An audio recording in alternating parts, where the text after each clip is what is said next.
Hey guys, welcome to Capturing Christianity. Today on the show, we're doing something a little bit different. We're covering a topic we've only covered, I think, once in the past.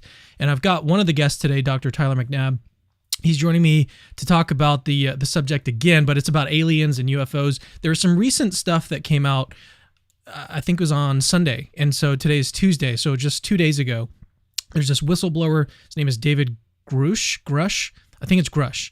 And he's a retired Air Force guy. He's got some interesting things to say. He's made some really interesting claims on this interview on News Nation, and the interview was just fascinating. It was super interesting to listen to. I had already been interested in covering the subject a little bit more. Jimmy Akin, he's the other guest that I've got with me today. And I was already talking with Jimmy. I was like, I'd like to talk about this subject a little bit more. It is something that's interesting to think about. There's all sorts of crossovers, I think, between, for example, testimony. How do we actually weigh testimony in the case of someone who claims to have seen aliens or seen UFOs or whatnot? You know, how do we actually test those? How do we weigh those? And there's also relevance between that and something like the testimony that we have in the Gospels. And so if we've got testimony in these two cases, if we're trusting the Gospel testimonies, then should we also equally trust the testimony from people who have experienced or witnessed aliens or UFOs or anything like that? So there's a lot of crossover between the two things. And then there's also the question of what are these, on a Christian worldview, how do the existence of aliens and UFOs, how do they actually impact truths of Christianity, if at all? And so there's all sorts of interesting questions. There's overlap between ufology, is that the way you say it, Jimmy, and yeah, Christianity. There's all sorts of different interesting overlaps. But the main thing that we're going to do today is look at the most recent stuff that's come out on aliens and UFOs, or now they're called UAPs, I think. So let me go ahead and introduce my guests just briefly. And then we'll get into, we have 24 clips lined up actually from that interview that I mentioned earlier on News Nation. So we may not get to all 24 clips. They're all very interesting, so we may actually do that during the stream today.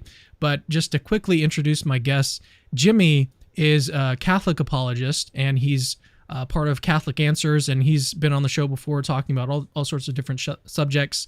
One of my favorite subjects was when he came on for Thanksgiving. That was a beautiful episode. I remember that. It was great to have you on for that. And then Tyler, he and I have done all sorts of things together. He's actually a philosopher, Christian philosopher. He's done a lot of work on epistemology, Reformed epistemology, really interesting subjects, and all sorts of things that we've talked about on the show before. He's even had discussions with a street epistemologist. I re-listened to that a few months ago, and it was fun to go back and listen to that one. But these two guys, so Tyler's got, he's published an article. Was that one with Eric Baldwin? No, it was with Chad McIntosh. Chad McIntosh, okay. And you guys were talking about the overlap. What are the sort of impact of aliens might have on theology and Christianity and stuff? And so, so I thought it would be good actually to have Jimmy on. I want to actually, before Tyler, we kind of bring you on and let you introduce yourself.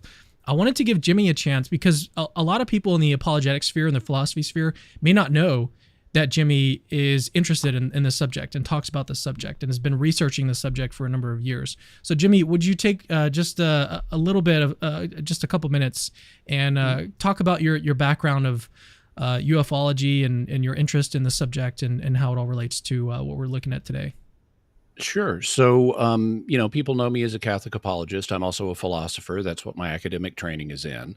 But I grew up in the 1970s, and, that was an era when there were lots of UFO documentaries on TV. And so I was exposed to that early, and I've had an ongoing interest in mysterious subjects, including UFOs, cryptids, psychic functioning, all kinds of things like that. And 5 years ago, I started a podcast called Jimmy Akin's Mysterious World, where each week we look at mysteries, some mysterious subject every Friday. And we, unlike other shows, we don't just try to generate wonder and invite the audience to imagine, what if this were true? Instead, we actually try to solve the mysteries. And so we lay out the background on a given case, let's say a UFO case, And then we make a list of possible explanations, including natural ones. And we always consider the natural explanations first, because only if the natural explanations fail do we have warrant for a paranormal explanation. And then we look at the possibilities from the perspectives of faith and reason and say, what would reason tell us about this mystery? And then what would faith tell us about this mystery? How does it square with the Christian faith? So in the last 5 years, we've covered a bunch of different UFO reports, and some of them the ones we've covered kind of span the spectrum.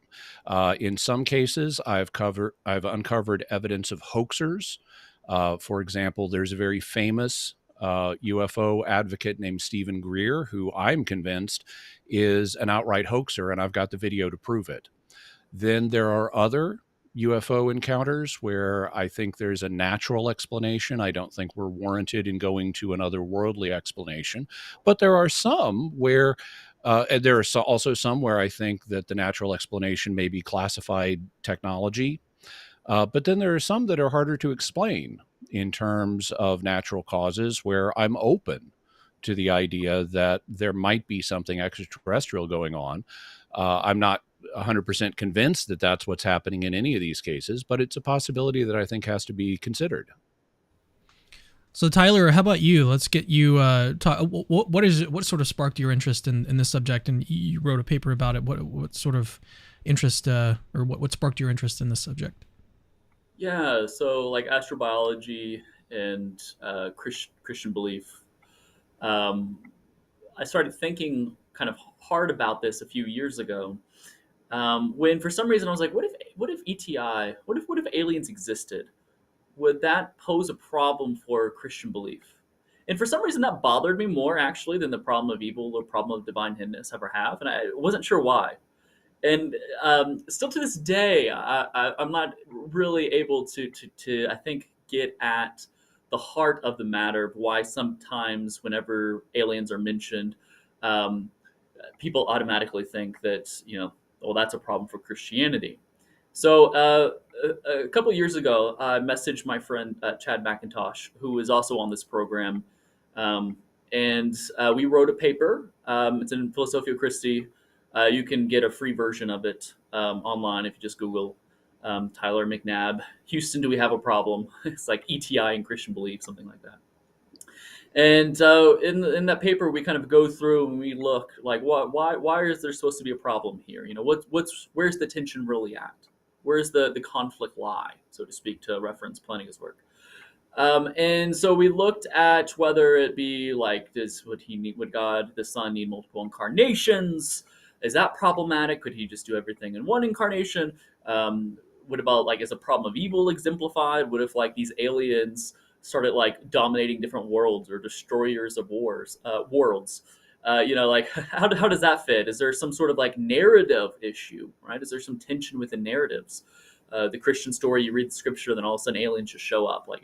Do we need some sort of theodicy to kind of make sense of this narrative tension? And so we look at all these different issues and we find them all wanting and saying, no, actually, Christianity is completely consistent with aliens. In fact, I think that theism actually predicts would predict alien life a lot more than naturalism would, with respect to the probability of how unlikely it is that life would occur through purely naturalistic processes, and then not just have life, but specifically intelligent life, where we can reason and develop, and our cognitive faculties are reliable, such that we can build spaceships and talk with other species across the lands, and not just having that in reference to us, but many other worlds as well. What's the probability that this would occur, right? It seems to me that this is explained better, predicted better on theism. And so I don't think that there's any tension here. So I guess my specialty with regard to ETI is probably more in reference to if there's a conflict between Christian belief and ETI. Not so much conspiracy theories, but I'm definitely interested to talk about that today. Yes. Could I make a point also, Cameron? I think a lot of Christians have a concern here because, we don't know presently of any other uh, material, physical, intelligent life forms besides humans. And so Christians have a question of, what would it mean if there are others, if there are physical beings like us elsewhere in creation and they're intelligent? The short answer is, well, it would just mean God created other children elsewhere. I mean, we know we're not the only intelligent beings in existence. God made the angels, who are non-physical intelligent beings, and he made us, who are physical intelligent beings. So he could have made others. At least it's a logical possibility, and it's no threat to the Christian faith. I think that sometimes Christians may be hesitant in that regard because it's not part of the Christian tradition to talk about aliens a lot, and we haven't known them growing up as a civilization. In the ancient world, it was commonly believed that the earth was, to give the Aristotelian model, the earth was a sphere at the center of a set of concentric shells that the planets orbited on. And then beyond that, you had the sphere of the fixed stars. And that was the worldview of the time. People believed that the world was a very small place that extended only slightly beyond the orbit of Saturn, and it wasn't known exactly what Saturn and the other planets were. There were just these little moving points of light, and so it wasn't commonly believed that there was space out there for other environments that might hold other beings like us. And so the modern view of the cosmos, with stars and galaxies and planets, many of which are Earth-like, was just not part of what people were thinking about at the time. And so, since it wasn't part of their worldview, it wasn't something that our civilization talked about a lot as it grew up. But now that we have a modern understanding of the size and dimensions of the cosmos, it's natural to wonder about these things. And the sources of faith simply don't address them one way or another, because it wasn't questions that ancient audiences were asking. They thought the universe was a much smaller place. But just like Tyler, I recommend getting Tyler's paper. Also, I have an episode of Mysterious World where I talk about what would it mean for the Christian faith if extraterrestrial intelligences turned out to exist. Would they need to be redeemed? Could we baptize them? Could they become priests? It's episode 55 of Mysterious World, and you can find it by going to mysterious.fm/55 if you'd like more information on all that.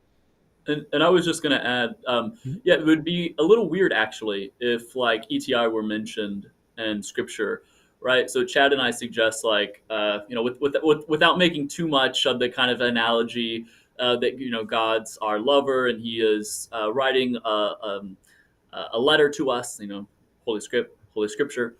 It would be a little weird in your letter if you were writing to your lover to mention others, right? And so, without getting too detailed into the popular analogy, it seems to us that if the Bible truly is a letter to us, a letter about God's love for us, then that makes total sense why it wouldn't feature others. But there have been different individuals who, within the Catholic tradition, Nicholas Cusa, for example, and others, that have speculated about other lives on other worlds, so to speak. And so while Jimmy's absolutely right, your worldview might suggest why this wasn't talked about more, there still is some suggestions and some discussions about these sorts of things. And I think Jimmy's right in that these things are open-ended questions, whether you're a Christian or a Catholic Christian or whatever. This isn't something that's ruled out by anything I'm aware of. Before we get into more of those details about the impact on aliens and the impact on Christianity, how that the overlap actually looks like, and even some of the stuff that you were saying earlier, Tyler, about what is this data like? What hypothesis better predicts the existence of aliens? That to me is super interesting to think about. But I want to get to the video evidence that we've got recently Well, it's video evidence in the form of like this guy's testimony. Okay, so it's this guy saying that he's seen or heard things from people, and again, his name is David Grusch and Grusch. I'm gonna Grusch. butcher this. Grusch. Okay, thank you, Jimmy. Grusch, and so he's I believe retired recently. Jimmy, maybe you should actually give the sort of background. We even have a clip that we could play if we wanted to get some of his background here. But why don't you go ahead and set us up here? Yeah, so David Grusch is a former Air Force officer and U.S. intelligence official who actually worked with the with the congressionally mandated UFO study program, or UAP program, as they're calling it these days. UFO stands for Unidentified Flying Object, but because of the associations that word has come to have over the last few decades, they're now calling them UAPs, which stands either for Unidentified Aerial Phenomena or Unidentified Anomalous Phenomena. And they've switched to using that term just because they want to avoid the giggle factor that associates with the term UFO. And so in 2017,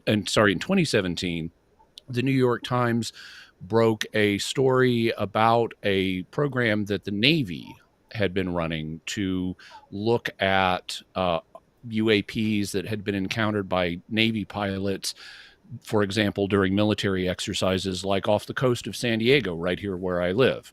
The famous Tic Tac incident occurred just a few miles out to sea. And Leslie Kane and a co-author broke this story in the New York Times. A gentleman from the program named Lou Elizondo, then he left that program in order to be able to speak publicly about it, and he's been in the public eye somewhat ever since. This new gentleman, David Grusch, is kind of an equivalent of him, or a successor of his, in the sense that he also used to work for this program, which Congress has now revised and expanded and tasked with studying these phenomena. And Grusch became convinced that there were elements of UFO study programs, including a crash retrieval program, that were being hidden from congressional oversight in other departments in the government and the military. So you had other UFO study programs that were supposed to be reporting to Congress that were evading that in these other departments. And so he wrote a whistleblower complaint to the Inspector General that oversaw all of this. And then he received punitive action. The U.S. government has policies to protect whistleblowers, but they don't always apply them. And Grusch says that in his case, the whistleblower protections were not applied, and he was punished on the job for doing his job of trying to bring this to Congress's attention. So he filed another complaint. He ended up leaving the service so he could talk about this publicly. And that's what this is all about. The Inspector General found his complaint to be urgent and credible. And now that he's a private citizen, he's able to talk about these matters with more liberty. And so that kind of brings us up to where we are now.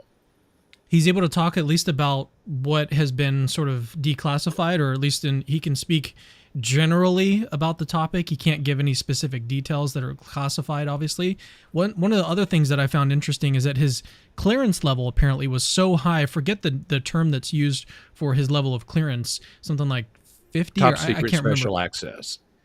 He has go ahead. So the way it works is once you have a top secret special access clearance, you can be read on to different programs. It doesn't mean you can just know anything, but given his position in the UAP task force, he had the ability to go to other groups and say, so tell me whatever you know about UAPs. And he had unofficial contacts with people in those departments who would tell him things. But then when he tried to get official confirmation, he says he ran into stone walls and they were trying to hide material from congressional oversight.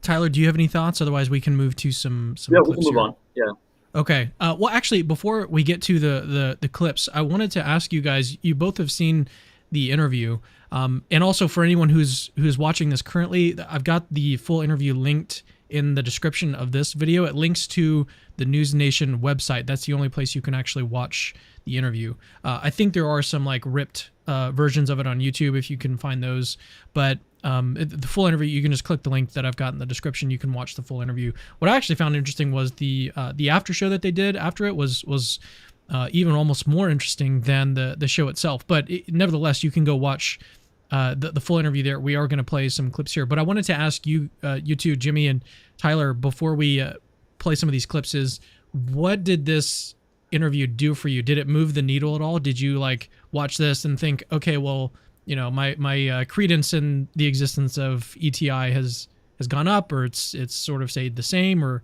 maybe even gone down? I doubt that's happened, but what has this interview done for either of you? And then I'll give my answer. Jimmy, let's start with Jimmy, you. if you want to go first. It didn't really do anything in terms of the level of credence I give to ET claims. I'm open to the existence of ETs. I think they probably exist given the size of the universe. I'm also open to the idea that they have been visiting Earth recently. I'm less convinced of that. Unfortunately, David Grusch repeated a bunch of stuff that was already known in the UFO community. He doesn't provide any new evidence. Now, he may have some evidence that's new that is still classified that he's provided to the Inspector General, but that hasn't come out publicly, so I can't comment on that. What he's done is repeated what other people have told him, and the things he's been told have been out there in the UFO community for a long time. He didn't really add anything new. What I thought was most impressive was that, well, here we have an actual guy who worked for the program saying these stories are indeed circulating in the in behind the scenes in the government UFO program, and they need to be further investigated. And so I would agree with that. I think they do need to be further investigated, and I look forward to the results of that investigation. But in terms of the evidence that has been presented so far, this didn't really add anything new for me. What it did do was kind of advance the state of play a little bit, in that because he's gone public, we're more likely to get a serious investigation of these claims. And I think that's a positive development, but I need to wait to see what are the results of that investigation. Right. Yeah. So I do believe that aliens exist. I'm fully prepared to either that I fully expect that they have incarnation stories or something like that. It's kind of my own take on these things. And if they don't, I'm fully prepared to think that maybe it's time to start missions, intergalactic missions. But in reference to if they have visited our planet, this is where I become a bit more skeptical. I'm inclined to think that they have not, that we haven't had any communication. What this interview did for me, I guess, like what Jimmy said, maybe we'll have more investigation about this, more thorough investigation. I'm inclined to not accept some of the more spectacular claims that we'll get into about, cover up and so forth, especially like with the Vatican. But I'm open. I'm open to it. I'm open to the evidence. I don't think that the probability is, zero. And so I'm kind of looking at this as more of a continued conversation, to continue the conversation even more, to more officially investigate it in great detail. Keep our eyes open, so to speak. Kind of pay attention to it, but doesn't do much more than that for me. Yeah, so I've been reflecting on this a while since the interview came out, and I was just thinking, like, just watching it, he seems very confident. He seems like it doesn't seem like he's lying. It seems like he's just relaying facts that he sort of investigated himself and sort of came to that conclusion, and that's what he was relaying in the interview. And so in that sense, it seemed like credible testimony. Now, the question with testimony is always, how much evidence does this actually provide me? Right. And so you've got to learn as much facts as you can about the the character of the witness. You've got to learn, like, is this someone who is going to have some sort of motivation or reason to deceive people? Do they have motivation to tell the truth? What's really going on here with this witness? And so, in that sense, I am still pretty cautious. So I think this actually has this interview for me personally, as someone who doesn't really dabble too deep into UFOs, UAPs, ETIs. Like, I don't really. Sounds like I just listed some STDs, but I don't really dabble too much in this area. Okay, so I haven't really studied it. I don't know like what exists, what's out there. I haven't really gone too deep. So with that said, watching this interview, it did move the needle for me. It moved it a little bit. I won't say it moved it a whole lot, but it's definitely moved. It's definitely increased my credence. I think before I was pretty much agnostic, and so now I'm like, I don't know, in the 50s still, but probably like it just moved it up a little bit. So I would like to see more information come out. I'd like to see some information declassified. I found it really interesting that the Jimmy helped me out on this. Who was it that said that he was credible, or like this is a credible? The Inspector General's office. Right. So that to me is pretty interesting. Like he's probably privy to information that we're not. So I don't know. It just seems seems like. I would love for this to be true. Sorry, go ahead, Jimmy. Well, with regard to the claim, so what the Inspector General's office said is that his complaint is urgent and credible. And that can be taken more than one way. So it could mean that it's credible that he received on-the-job punishment. And that's all it might mean.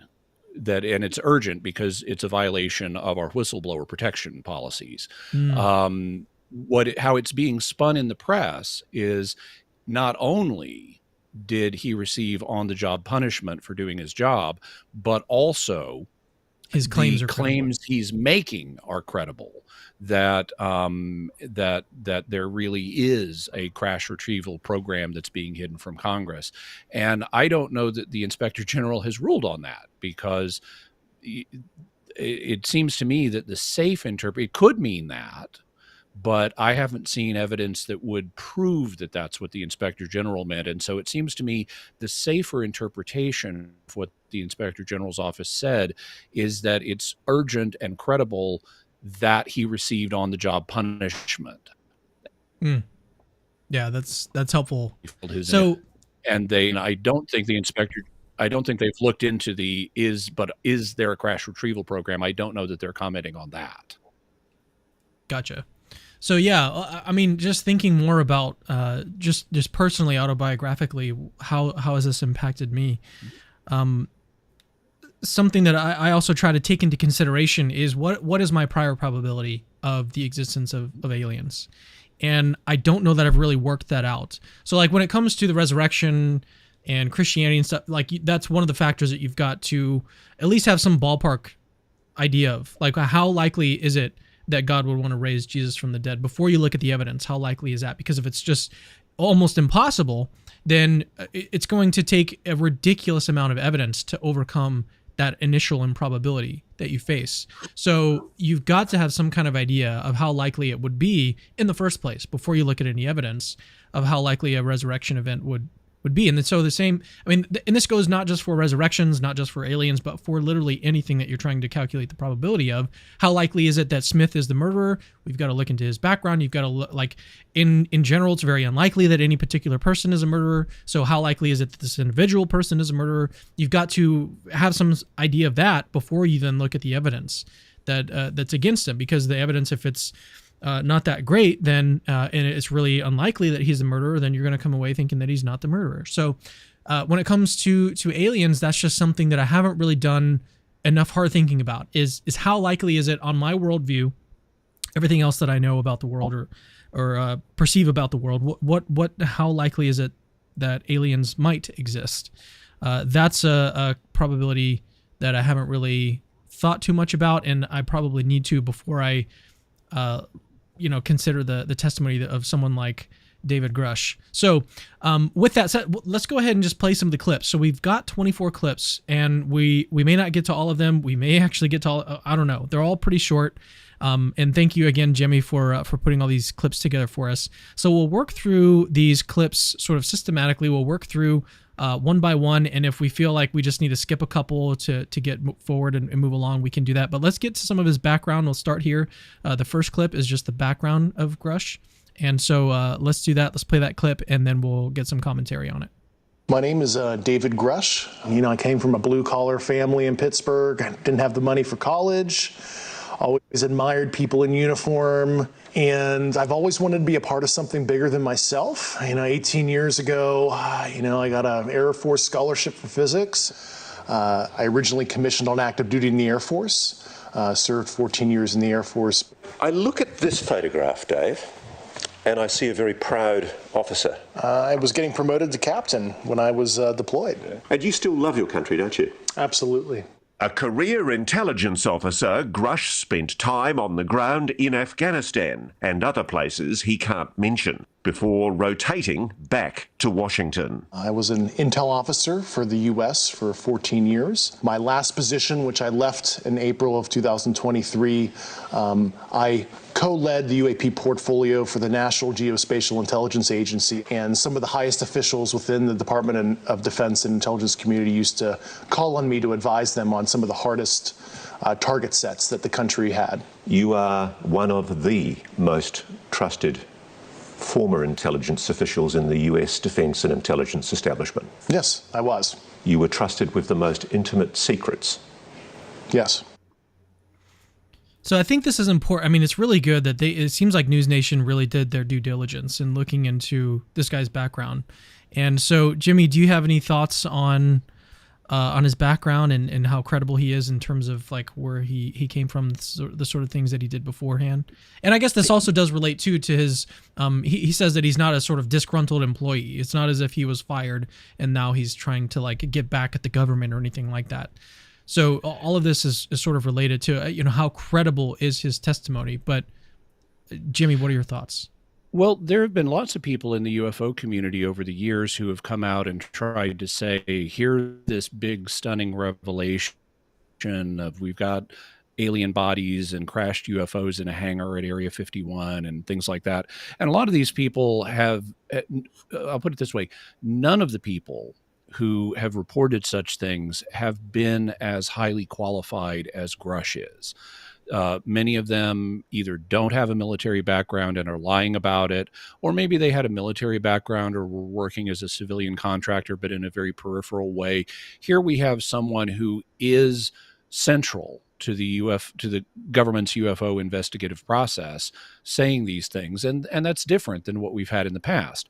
On the other hand, he's an former Air Force intelligence officer, and one of the things about intelligence officers is they lie. They run disinformation ops. And there are known cases where intelligence officials have lied about UFOs to people. There was a famous case in the late 70s and early 80s in New Mexico where a businessman named Paul Benowitz who lived right next to Kirtland Air Force Base, thought he had uncovered alien activity. In fact, he thought he'd uncovered an alien invasion at Kirtland Air Force Base. What he'd really done is stumbled onto a classified program. And when he contacted the Air Force to let them know about the alien activity he thought he'd uncovered, they assigned a caseworker to him named Richard Doty, who was an Air Force intelligence officer. And rather than reveal the fact that Benowitz had uncovered a classified program, Benowitz fed him a story, allegedly on the orders of his superiors, that confirmed Benowitz's belief in an alien invasion. And so he terrified this man.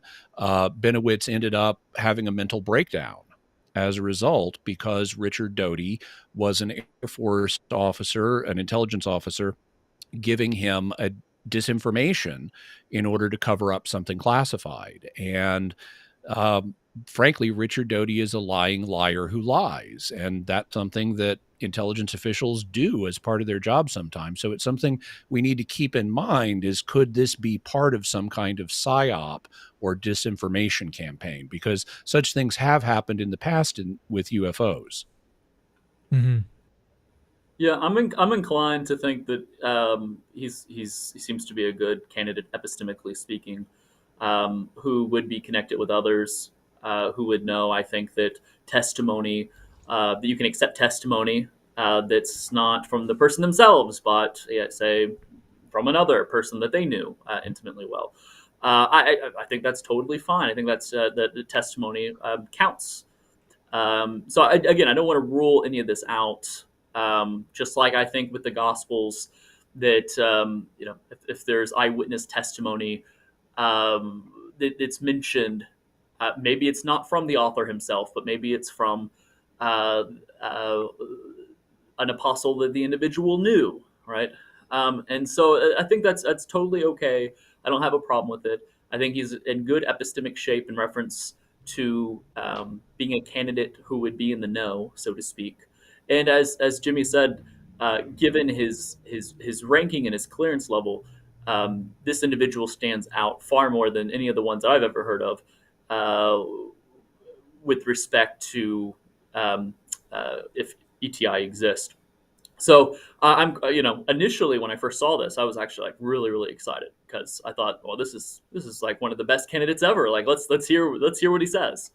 So if you were mentioning earlier, kind of, we're going to factor all this in our priors. Given that I already do believe in aliens, and given that to me this guy seems to pass lots of tests with some caution, as Jimmy mentioned. But I think that it's something to take seriously, regardless if he's telling the truth or not. I think from our standpoint, given our evidence that we have, it's something that we should entertain.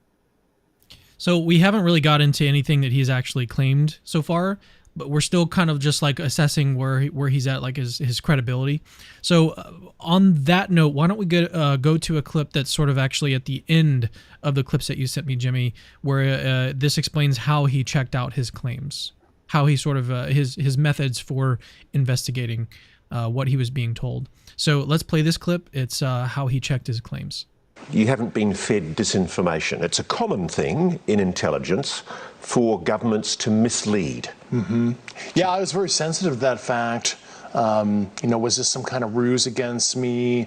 Am I being used in any kind of way?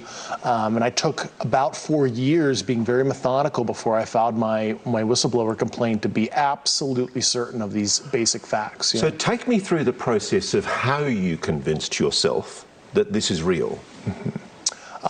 Well, based on the credential people that came to me, some of these subjects provided me sensitive foreign intelligence to read, sensitive program documents and photographs to evaluate, and then described in very specific detail how all this worked. And they were telling me the exact, extremely specific details that it all checked out. Yeah. So how do you feel about his method for? I mean, it sounds to me like he took 4 years to really think about things and try to investigate, and obviously he's compacting down all of this, a 4-year process into just this little snippet that he's saying in an interview. So there's no telling how much time he had to like really think hard about, like, are these guys like really playing a joke on me, like telling me these things, or is this actually real? And it sounds like at the end of that, he came to the conclusion that this is a real thing. And again, it doesn't strike me as this is someone who's talking who is making stuff up.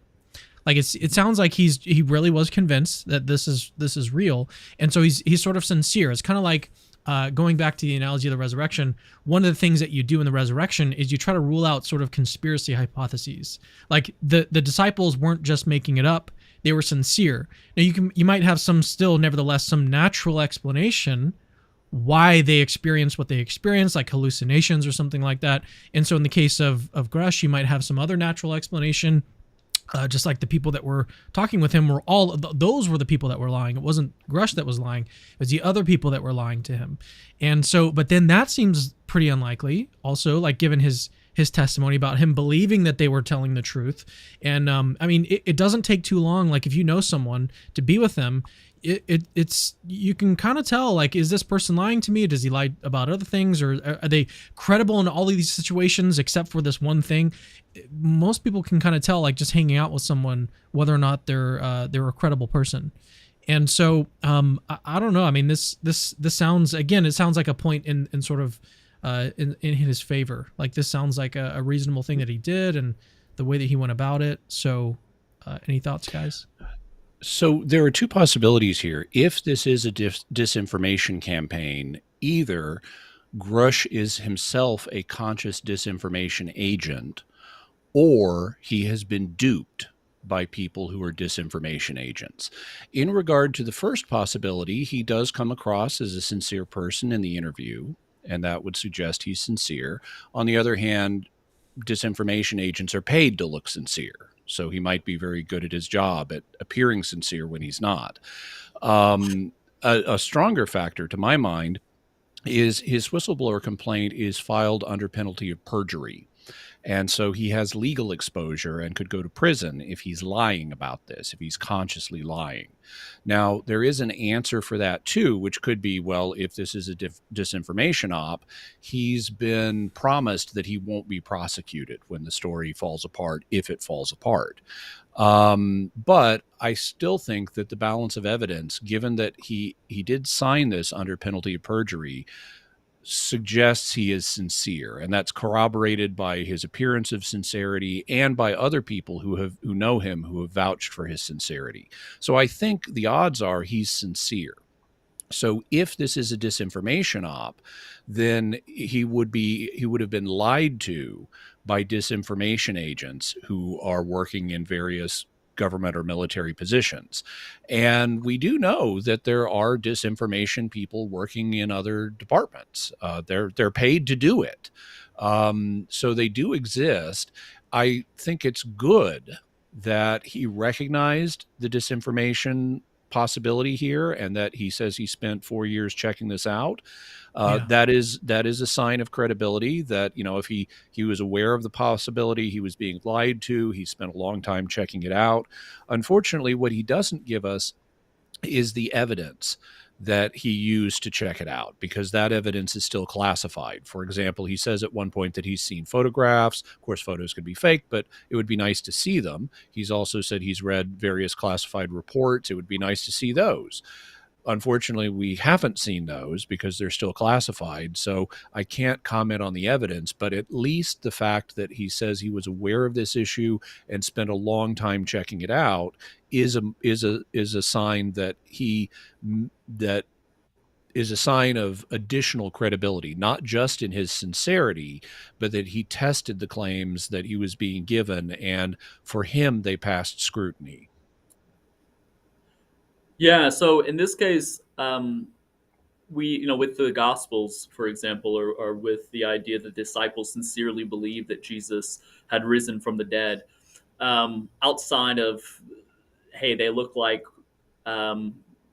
faithful first century Jews, right, of the Second Temple era, probably they're not going to be into lying. Maybe they're like really atheists and they're just trying to get everyone to believe this to overthrow some power structure, like stuff like that. That seems quite implausible given what we know about the disciples and given what we know about Second Temple Judaism and first century Judaism.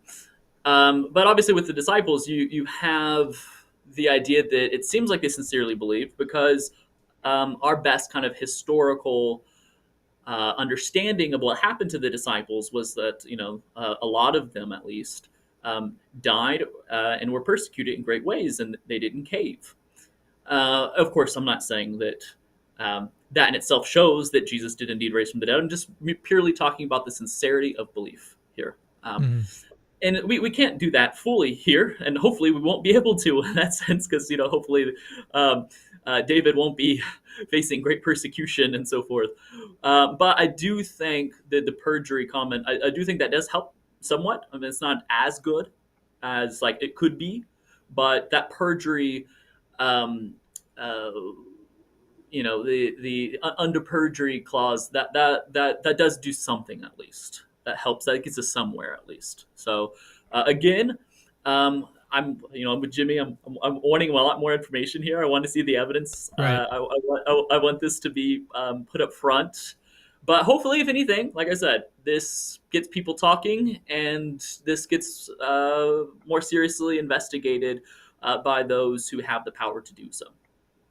So one thing that both of you have mentioned is like you want to see the evidence, and to me, when I think about, again, going back to the gospel accounts and everything, like I see those as evidence. I see testimony as a form of evidence, or at least, yeah, it's a form of evidence. And so maybe what you mean to say is that you want more evidence, or you want a different type of evidence, or you want some declassified documents or pictures or videos, or something of that sort. Because I've even seen people reacting kind of like the way that Jimmy has earlier in the show, saying that he's not really giving any new information. This is stuff that's been known to the UFO community for a long time, and so they want to see something different. They want to see something more.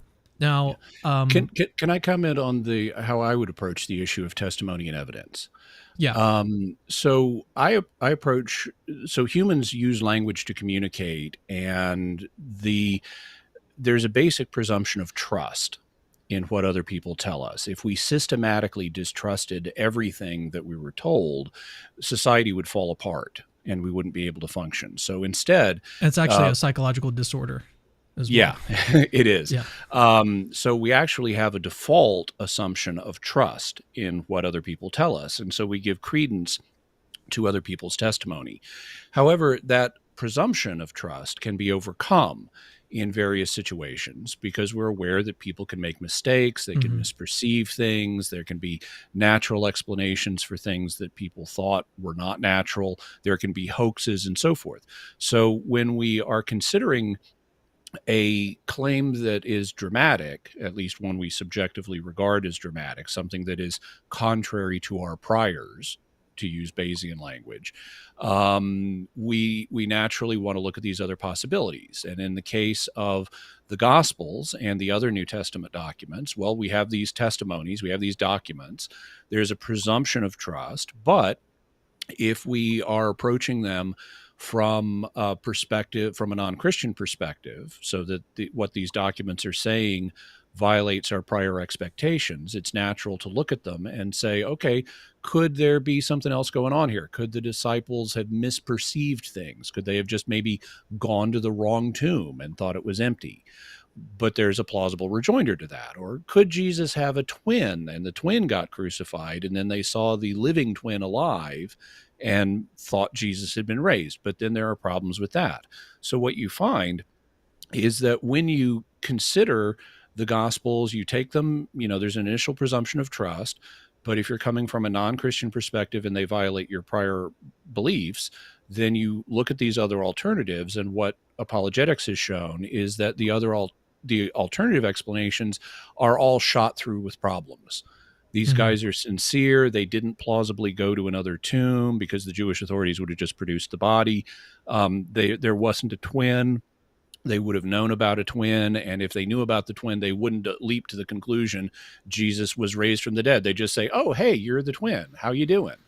So I think that the Gospels as testimony survive that testing process.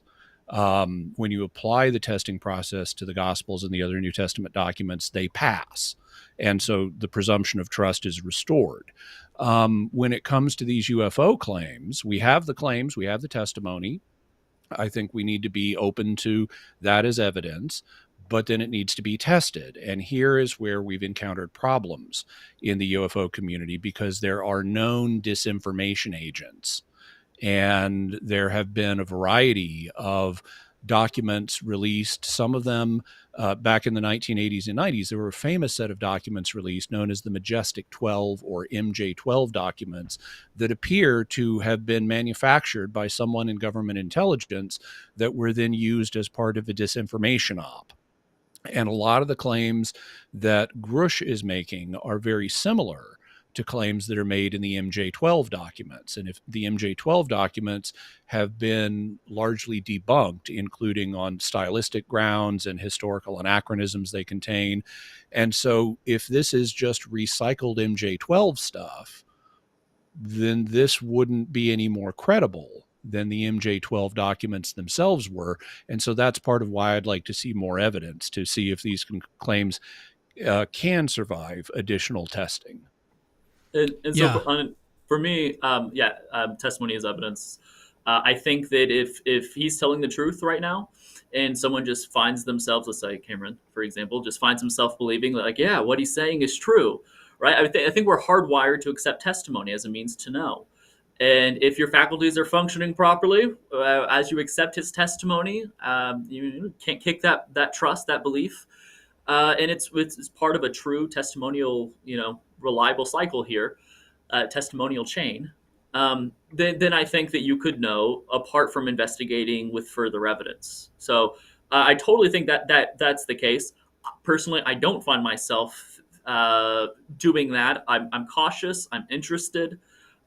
So for me in my psychological state currently, that's what would be the difference, is that it seems to me that the more needs to be done for my own psychological states, perhaps given, my background and so forth. So I think I don't want to dismiss testimony, and I don't want to make it seem like you need more than testimony to know things. That's just obviously false. Young children, they just trust the testimony of the parents all the time. It's not like they're thinking, do I have good reason to trust my parent? Well, in the past, they've been reliable, so probably in the future as well, right? They don't do this sort of inductive process, right? No, testimony is its own means to know. It's its own. I take a non-reductive view of testimony, for those familiar with the testimony literature. So again, I don't want to belittle testimony here at all. I'm just saying from my own psychological makeup, I think I require something a bit more.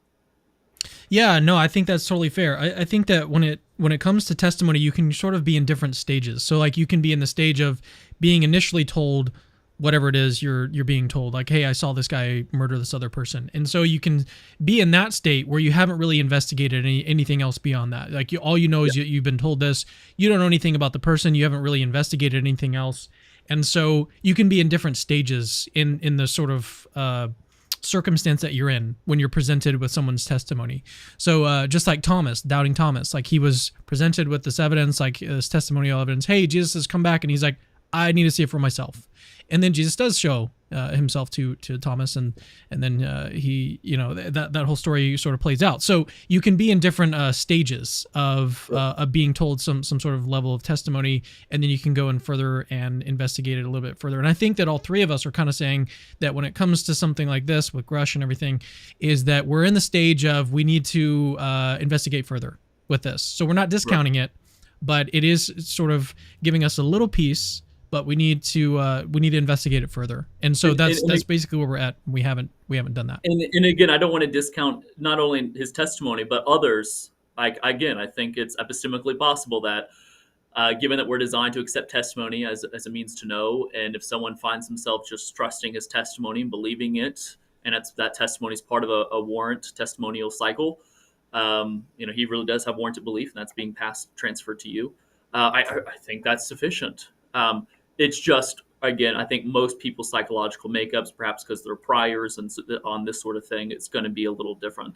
In reference to the disinformation campaign, I do find that to be probably the most plausible alternative to what's going on here. The one that he's not himself an agent, but has been being fed information from others.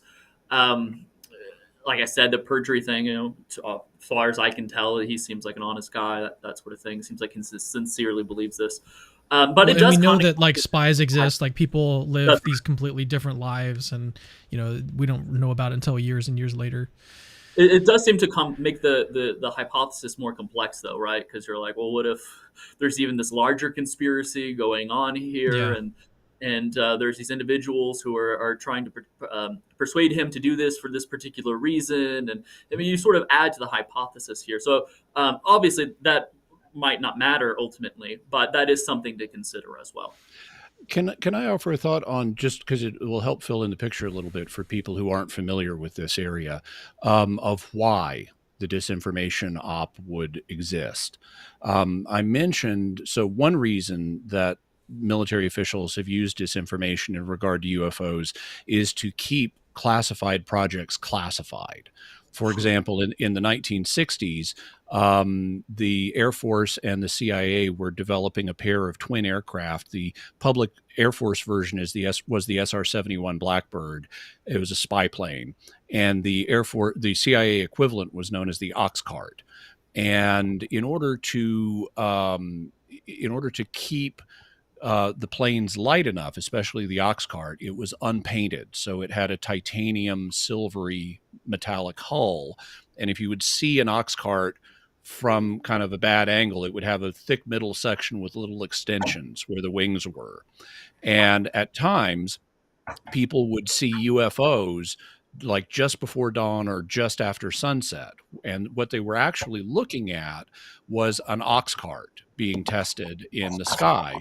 And because it's high up in the sky, the sun is still up at the altitude the Oxcart is, so it's reflecting off the metallic hull of the Oxcart. It looks like you've got a glowing UFO up there. And so a lot of UFO reports from that era were actually sightings of classified military and intelligence technology. And the government allowed that to happen and in some cases fed that story into the UFO community to keep them from realizing what they were seeing. So in that case, the disinformation was being against the UFO community. But there are other reasons why one would run a disinformation op, such as against our nation state competitors, which at the time would be the Soviet Union and China.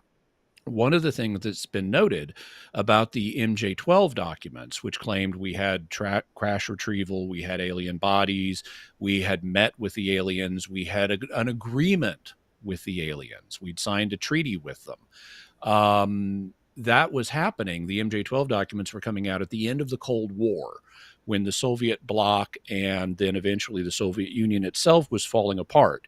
We had almost gone to nuclear war several times in the 1980s, such as the 1983 Able Archer incident almost caused a nuclear war. The Soviet leadership was very unstable, and so it's been proposed that one of the functions of the MJ-12 documents was to run a psyop on the Soviets to tell them, in essence, hey, don't mess with the Americans because they've got alien tech and alien allies and they'll kick your butts. Mm-hmm. And so that may have been part of why the MJ-12 documents were released. Well, what's our situation today? Russia is fighting the Ukraine. Putin has been nuclear saber rattling and threatening to use nuclear weapons. And all of a sudden, we have this news story about, hey, the U.S. has reverse engineered alien tech and agreements with aliens, which is one of the things that Grusch hints at. It looks like a recycling of MJ-12, including possibly a recycling of a psyop against our nation state competitors. And it wouldn't just be Russia, right? It would also be China. I think that's a clip that we have that we can play a little bit later if we get to it. Let's go ahead and play some of the clips of the actual content that he presents in the interview. So let's start at the very beginning, where he explains the sort of crash retrieval program that he was a part of or was privy to. What conclusion did you come to at the end of your time on the UAP task force? The UAP task force was refused access to a broad crash retrieval program. When you say crash retrieval, what do you mean? These are retrieving non-human origin technical vehicles, call it spacecraft if you will, non-human, exotic origin vehicles that have either landed or crashed. We have spacecraft from another species. We do, yeah. How many? Quite a number. You're kidding. No. I was actually watching, this is unrelated to what he was just talking about, but I was watching another clip from now I can't remember his credentials or anything, but as I was sort of preparing for this interview today, this guy who analyzes body language, and he was making some interesting points. I think I shared it with the two of you guys before we started. But yeah, there were some interesting things that can be caught there too, with the pursing of the lips and stuff and everything. I'm not a body language expert, but I'm Anyways. skeptical. I'm very skeptical of body language experts being able to tell anything definitive. In fact, one of the things I appreciate, I'd already seen the clip that you sent of the body language guy looking at this, looking at Grusch, and I was pleased that he was honest enough to say, this body language could be read this way and it could be read that way. If there was a definitive way to read people, there would be a lot fewer liars in the world. So I'm a skeptic of being able to be really confident based on body language one way or another. Yeah. Well, why don't we just continue with some more clips here? Unless Jimmy, you've got anything that you want to say initially about that one. Nope. That's the essence of his claim. Okay. All right. Let's move on to what is this one, Hidden from Congress? Tell me what that one's about. He talks about how he uncovered the existence of this program and it's being hidden from congressional oversight, contrary to government mandate. All right, let's play that one just really quickly. I thought it was totally nuts, and I thought at first I was being deceived. It was a ruse. People started confiding in me. They approached me. I have plenty of current and former senior intelligence officers that came to me, many of which I knew almost my whole career, that confided in me they were a part of a program. They named the program. See, I mean, this is an unfortunate pause here, but see, that to me, like he knew these people, he said, his whole life. Let me play that again.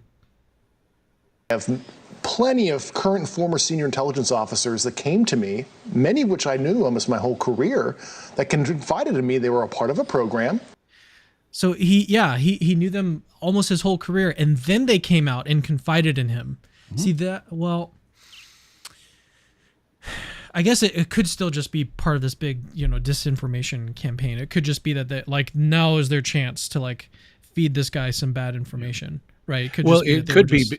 It could be because he just got this position on the UFO task force. And so now they would come forward to him with this information, either because the information is true or because they wanted to run a disinformation op, because now he's in the right position to use the data. Yeah. And then if he did, he just took it like, what's the term? Hook, line, sinker. What is it called? I can't remember the phrase. Yeah. I'm terrible at phrases. Hook, line, and sinker, but he says he thought initially he was being deceived, so he wanted to check it out, and he spent 4 years doing that. Yeah. Okay, let's finish out this clip. They named the program. I've never heard of it. And they told me, based on their oral testimony, and they provided me documents and other proof, that there was, in fact, a program that the UAP task force was not read into. All right. Unless you have anything there, we can continue. There's a mark of credibility here. He says they named the program, and that's good because once you have a name, you can check it out. And so even though we, the public, can't check it out, internally in the government and the Defense Department, it can be checked out. Has a project by this name ever existed? Also, another mark of credibility, we do have and have had classified tech retrieval programs. One of them was named Project Moondust, and its function was to capture technology, either one way or another, either just outright stealing it or getting it from a wreck, recovering technology from a wreck, whether it was from our nation state competitors or from anywhere else. And so Project Moondust was a real project. It really existed. There have been other projects. For example, you may be familiar with the expression, I cannot confirm or deny. That's known as the Glomar response. And it came from a project where a Russian submarine had crashed and the U.S. had partnered with Howard Hughes to build a ship to retrieve the submarine. And this was Project Glomar. And when asked, are you recovering this Russian submarine? They developed the response, we can neither confirm or deny that. So that phrase itself originated in a crash retrieval program. A Russian sub had crashed and we were retrieving it. So there have been crash retrieval programs before, and there could well be one now. So a friend of mine, this is completely unrelated to everything that you just said, Jimmy, and the clip that we just played. Nevertheless, I think it's an interesting comment, something that I've thought about, something that other people have brought up as I was perusing the UFO subreddit. So this one comes from a friend of mine, Cesar Bernstein, who actually, the reason why I know him, or that I initially sort of knew him, is because he's got this really great article on the possibility premise of the ontological argument. So that's completely different topic. But so here's vouch for his credibility. Dude, he's amazing. He's awesome. So, but here's his objection. Okay, here's his, like, I don't know if it's his main objection, but he just texted me this. He said, if the government knew of alien visitations, Trump would have learned about it. Yes. If Trump had learned about it, we'd have heard about the evidence from him. He can't keep his mouth shut. We haven't heard about the evidence from him, so the government doesn't know of alien visitation. I was literally going to bring that up earlier, and I was just like, I'll wait for it. I was going to bring up the same sort of argument. That's funny. Yeah. So I can tell you what the UFO community response to that argument is, which is that one of the reasons they're evading congressional oversight is to keep various people in the government who are blabbermouths from learning about this stuff. And this claim goes back a long way. But basically, the idea is that this information is very highly compartmentalized, and it is not shared with congressional representatives because many of them are crazy blabbermouths, and it is not shared with all presidents because some of them are crazy blabbermouths. And so the idea is that it's held very tightly, and the knowledge is being withheld from many people in actual government because they're not considered reliable. Yeah, I've also heard, I think it was in the after show, that they mentioned that the people in these positions that actually have the knowledge and classification and everything, they don't share it with presidents because they view them as I think the term was a temporary employee. So like they're not this, so they don't want to just be handing out this information for someone who's only going to be in power or office for, a 4 few to 8 years. And then be out of there. And then you never know, like, especially with someone like Trump, you never know what would happen with giving someone like that information. What purpose would that serve? So, I don't think that this is the strongest objection. What are your thoughts, Tyler? Oh, yeah. I mean, yeah, you can make sense of it that way, but I do think it's really funny to think about and to ponder on. But anyway. I think the conditional, if Trump was told, he would have shared that information. That conditional is like as certain as a proposition really can be. So, but then the question is the antecedent true? And I don't know that it is. Okay. All right. So here it is. Let's play the next clip on non-human intelligence.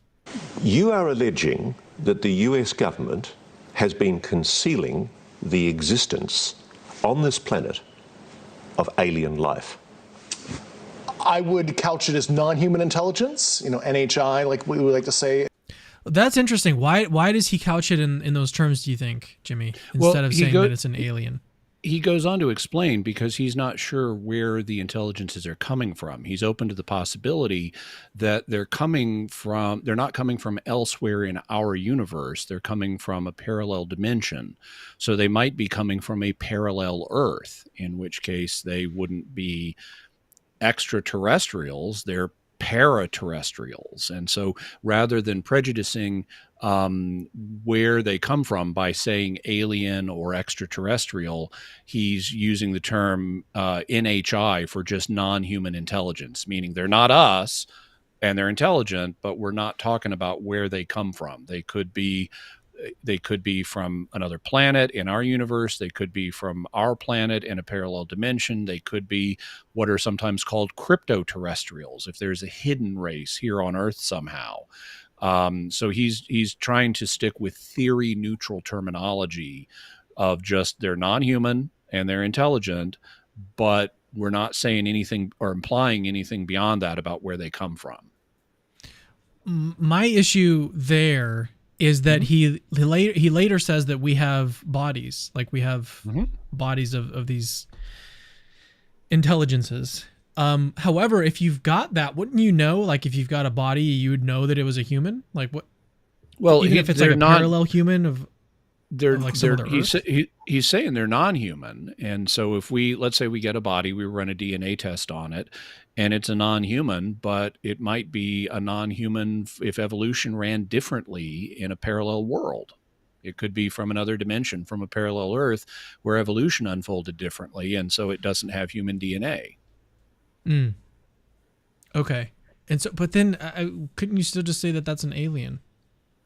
Well, you could. Alien is a term.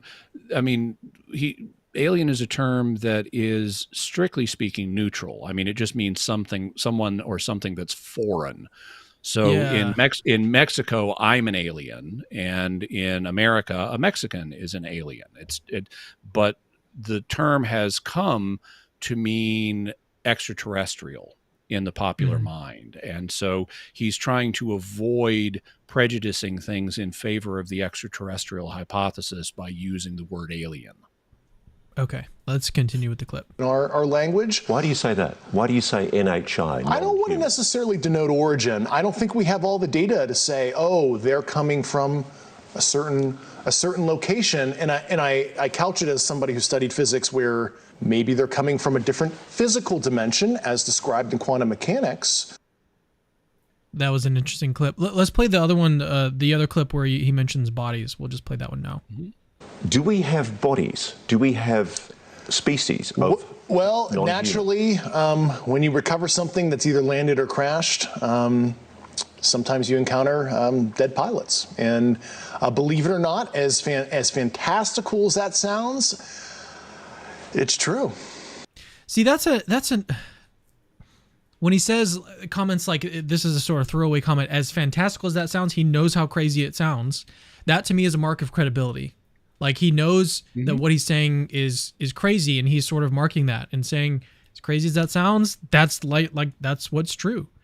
And so to me, like that's what I would expect for someone to do or to say who is in the position of like him telling the truth.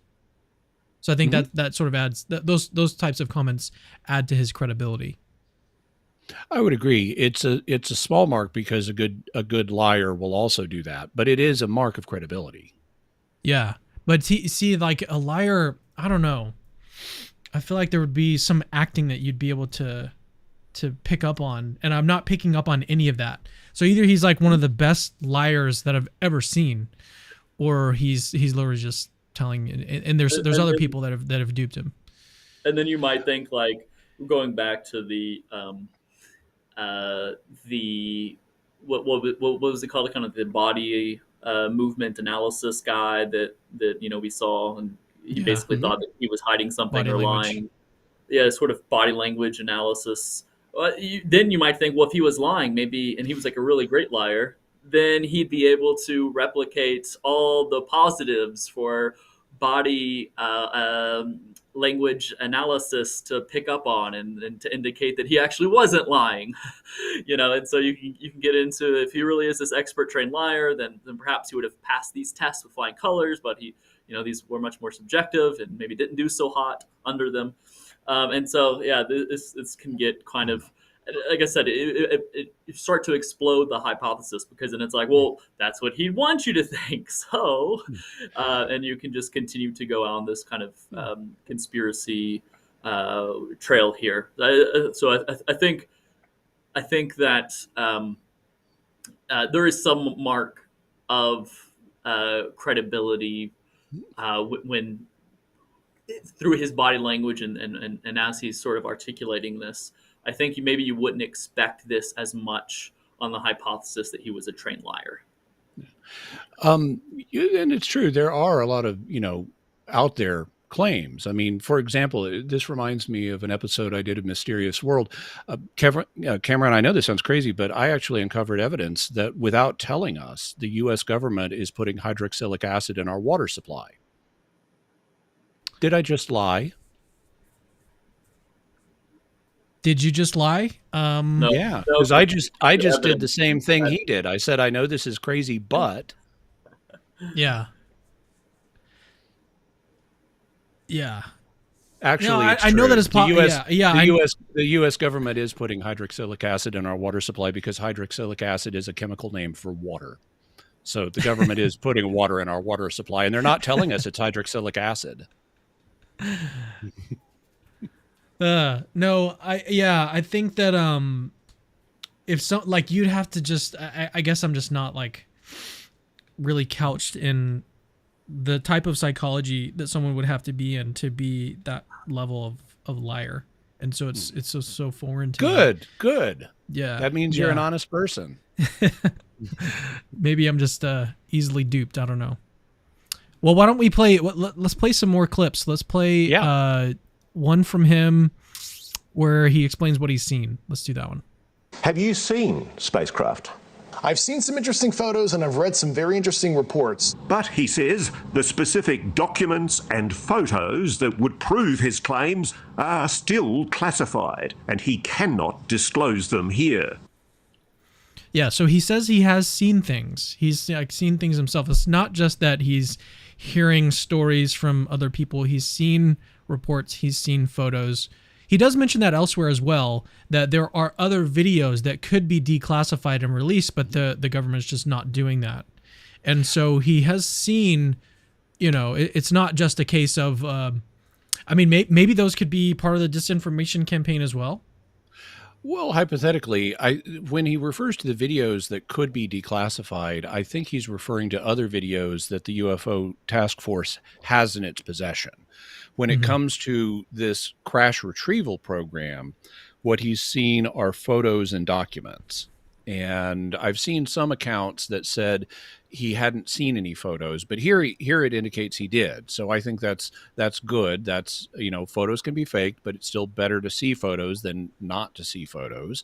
And he's apparently seen documents, and this is what he provided that's still classified to the Inspector General's office. And so it's possible that some of that material could get reviewed and eventually declassified. Tyler, I can't tell if you're wanting to say something. I was just going to make a joke about the real story here being that he's open to a many worlds interpretation within quantum mechanics. But go ahead. No, I'm good. Okay. That maybe raises an eyebrow, like, but no. Just yeah. So I should have mentioned this earlier, but there is a part of the interview where they talk about the Vatican sort of covering up some they've known about the existence of extraterrestrial life for decades, and they've been covering it up. And so we'll play that clip probably toward the end of this show here. So before we get to that part of the interview, let's look at some of the other clips here. This one is why he says that the craft are exotic. What can you tell me about these craft, these technologies? Why do you know it's exotic? Based on the very specific properties that I was briefed on, isotopic ratios that would have to be engineered for it to be at those levels, but also just extremely strange, heavy atomic metal, high up in the periodic table arrangements that we don't understand what the emergent properties are, but there's just a very strange mix of elements. So you're absolutely sure that the materials that these craft are made of are clearly not of this earth? Yeah, they're sophisticatedly engineered, certainly not by humans. So this one, I'm not as convinced of like what he's saying. Because he doesn't really give a clear answer, right? He kind of like fumbles around and tries to give some sort of like answer, isotopic ratios, and like doesn't really sound like he was prepared to answer why he thinks that what he's seen is non-human. So I agree that to me is a red flag. I agree that his answer is a little inarticulate, but it actually is substantively correct. This is something that has been known about for a while, and I actually did an episode of Mysterious World on crashed UFO parts. So if you look up Mysterious World UFO crash retrieval or ARTS parts, you'll come up with that episode. But what he's referring to is a couple of things. One of them is the ratios of different isotopes in materials that we find. Now, an isotope is an element that has extra or fewer neutrons than normal. So the number of protons that an element has tells you what element it is. Like if it's element 6, it has 6 protons, and that makes it carbon. But it can have a variable number of neutrons, and those different numbers of neutrons are different isotopes of carbon. That's why you have carbon-12 and carbon-14, for example, and different isotopes have different functions. Like we can use carbon-14, but not carbon-12 for dating things. That's why we have carbon-14 dating. Now, the thing is, when a solar system forms, it forms out of a supernova, out of a big cloud of gas that's been expelled by a star in its death throes. And then a new star forms and planets form around those stars. And what isotopes you'll have on a given planet will vary depending on the stellar explosion that the solar system formed out of. So if you go to a different solar system, you're going to find different ratios of isotopes than you will here on Earth. Here on Earth, we have mostly carbon-12, but some carbon-14. If you go to another solar system, you might find, they've got tons of carbon-14 and very little carbon-12. And so one clue that could tell you whether something is from outside of our solar system is, does it have different isotope ratios than the materials we have here on Earth? Now, that's not proof, because you can artificially engineer any isotope ratio you want, but it's hard to do that. You have to expend energy to re-engineer isotope ratios. And so if you just find something that has weird isotope ratios, that's at least a clue that it's not from here. The other thing he's referring to is metamaterials. Metamaterials are materials that we are currently developing that, based on very small microscopic structures in the material, it gives them special properties, either optical or acoustical or electrical. You can use metamaterials to do different things, like create basic invisibility shields that will guide light or some frequency of light around an object.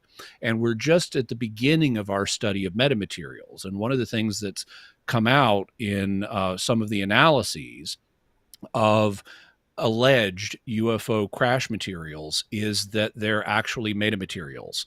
We had this hunk of what purports to be a UFO for decades, and we've only recently discovered it's got a metamaterial structure that appears to be a waveguide for electrical signals in the terahertz range. And we didn't know how to do this before, but now that we're beginning to understand metamaterial science better, we suddenly realize this thing that allegedly came from a UFO has metamaterial properties that we didn't know how to do back when this was originally recovered. And so that would also be a sign that this is not made by us, because we didn't know how to do this. And so that's what he's referring to. I agree he's a little inarticulate in giving the answer, but his answer actually makes sense on this one. Okay. That's helpful. All right, let's continue. Unless, Tyler, you have anything that you'd want to add there, we can continue through. This is beyond my area of expertise, so I will I will bow out of this conversation. All right, let's move on to the clip titled Crash Objection. Why are these things crashing? Yeah, some are landed, some are crashed, and I think that's an interesting discussion that's come up, as advanced as, we are, as humans, right? Planes crash, cars crash. Just because you're some advanced sentience that has advanced technology doesn't mean some small percentage of your, I'll use the Air Force term like sorties, meet an unfortunate operational conclusion, as we might want to say. What are your thoughts on this one, Jimmy? I think this answer is not the best. I think one of the most serious objections to the idea that we have crashed UFOs is, why do we have so many reports of them. Now, common, ordinary people who don't study ufology may be aware of the alleged Roswell crash, for example, in 1947. But if you study the UFO literature, there's way more than Roswell. There's all kinds of different crash reports. And it's understandable with humans. Okay, we're a dinky little species. We're not even a type 1 civilization yet on the Kardashev scale. And so we build stuff and it crashes. But if you can fling yourself between stars, or if you can fling yourself between dimensions, you've got way better tech than us. So why does it crash so often? If all of these crash retrieval reports are accurate? And so I think this is a serious objection to the idea that there have been multiple crashes that we've retrieved. And I don't think he really provides a satisfying answer. I can provide better answers than he did. He just basically said, well, our cars and airplanes crash, so maybe theirs do too. Yeah, but you're not accounting for the fact they've got way better tech than us if they can travel between stars or travel between dimensions. So I think you need a better explanation. A possible explanation would be they don't value life the way we do. They don't care if it crashes. So they don't put as much effort into passenger safety as we do. But that's only a partial answer. I think that the crash, why do they crash so often, objection still has force. Yeah, well, so maybe... sorry, go ahead, Cameron. No, you go ahead. I was just going to say, and like, how fast are they going when they're crashing? Like, asteroids can do some pretty horrific things. How big are these ships? How fast are they crashing into our atmosphere and so forth? But then also, you might think that, well, maybe they're getting shot down, right? Maybe it's our technology is so great, they're just shooting them down. But then it's like, well, if this is like much more advanced technology than us, then how are they just kind of getting shot down by uncivilized individuals such as ourselves? And so, yeah, I don't think I've heard of a satisfactory response to this. But at the same time, notice how he kind of smiles and is like, well, some have landed and some have crashed. As if kind of maybe almost insinuating, I don't know, that's what I picked up on it. Like, oh, actually, a lot of them are landing, not so much crashing, but reading into that a bit. But there is kind of some room there to interpret him as that's kind of what he was getting at, I think. And that's fascinating. I find the idea of we got a craft that landed and was then abandoned, apparently. And I find that fascinating. That would explain why we would have intact UFOs. But and again, you could always chalk it up to weird alien psychology. They don't think like us. But why would you land an advanced craft and then abandon it? When we land a craft, like during the Osama bin Laden raid where he was killed, we landed Black Hawk helicopters at this compound at Jalalabad, and one of them was damaged, so we had to abandon it, but we blew it up first. And I would think they either wouldn't abandon the craft or they would blow up the craft or make it unusable to us. As President Biden, why if you would blow up all the aircrafts and weapons and so forth? Maybe they've got a President Biden who just wants to abandon stuff. Sure. But yeah, my question is though, like, why now? Like, if these are kind of humans from another dimension, if they're aliens, why don't we have more record of our interaction? From various other time periods, right? Why all right now? I suppose you could think, well, maybe it's like the establishment of nuclear weapons and we're a danger now to civilizations or something like that. But besides that, I don't know, Jim, if you have if you know the kind of default answer to this in the UFO community, but why all now? There's a division of opinion in the UFO community. There are some who believe that that extraterrestrials or interdimensionals or whatever have been visiting us for thousands of years and may have even had a role in the creation of the human species. You'll have many UFO books that'll say things like when Ezekiel, and this is false, but this is the claim. Yeah. When you read Ezekiel and he has his throne vision, the whirling wheels are actually UFOs. And so you'll have these UFOs in the Bible book, UFOs in Greek and Roman stories and so forth, in Hindu stories. And so there are people who will make this claim. On the other hand, there are other people in the UFO community who say we attracted attention because of our nukes. Okay. That's what made us a threat. It's like in Star Trek First Contact, where our development of warp drive is what attracted the attention of the Vulcans. The argument is in real life, our development of nukes made us a potential threat that was worthy of watching. And there are other variants as well, but those are the two basic possibilities. So I wanted to build off of something that Braxton Hunter just said in the live chat. His YouTube channel is called Trinity Radio. If you guys are interested in go checking him out. He says if we have evidence of crashed alien craft, we have evidence of crashed alien craft. Grusch doesn't have to know why they crashed to establish that they crashed if there's evidence.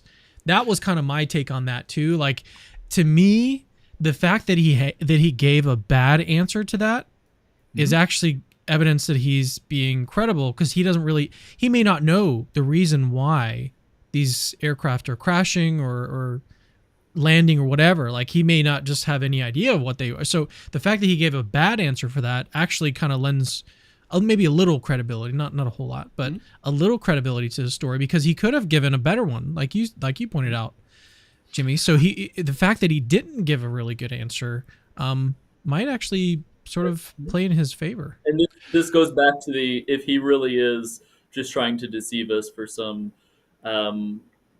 like, wouldn't he have some good worked out response to that objection? That's right. Wouldn't he pass the body language test? Wouldn't he have more information about some seemingly obvious missing pieces, that sort of thing? Yeah.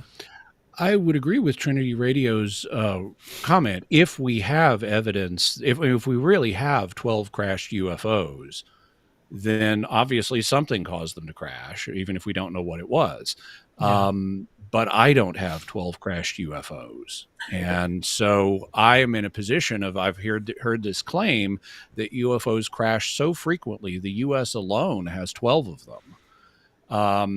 Well, it naturally raises a question in my mind, since I haven't seen these 12 craft.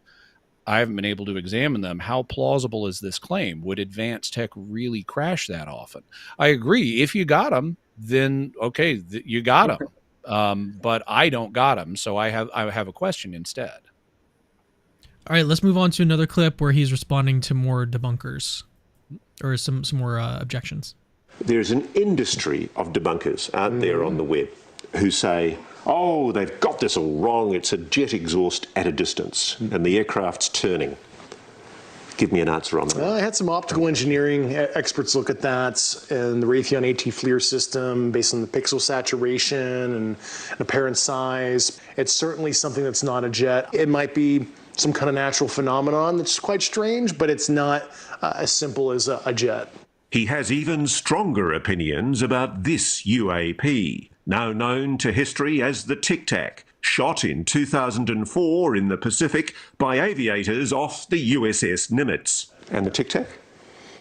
Truly anomalous, absolutely technical vehicle, physical, and that's absolutely something that we didn't make. Not of this world. Most likely, yeah. Any thoughts on that one? I thought this was a good answer. There are a lot of UFO skeptics out there, debunkers, meaning not skeptics in the good sense of having an open but critical mind, but skeptics in the sense of, I'm going to debunk this no matter what the evidence is. And we have a lot of those in apologetics too. We do. And after the 3 videos were released back in 2017, you had a bunch of these people online commenting, oh, this is just a bird, or this is something where it's a cloud and the camera is turning and that makes it look like it's accelerating super fast, but it's really not. And I thought, they've got a lot of optical expert. Number one, we're seeing only a tiny sliver of the data they recorded of these events. They were seeing these things like the Tic Tac from multiple angles.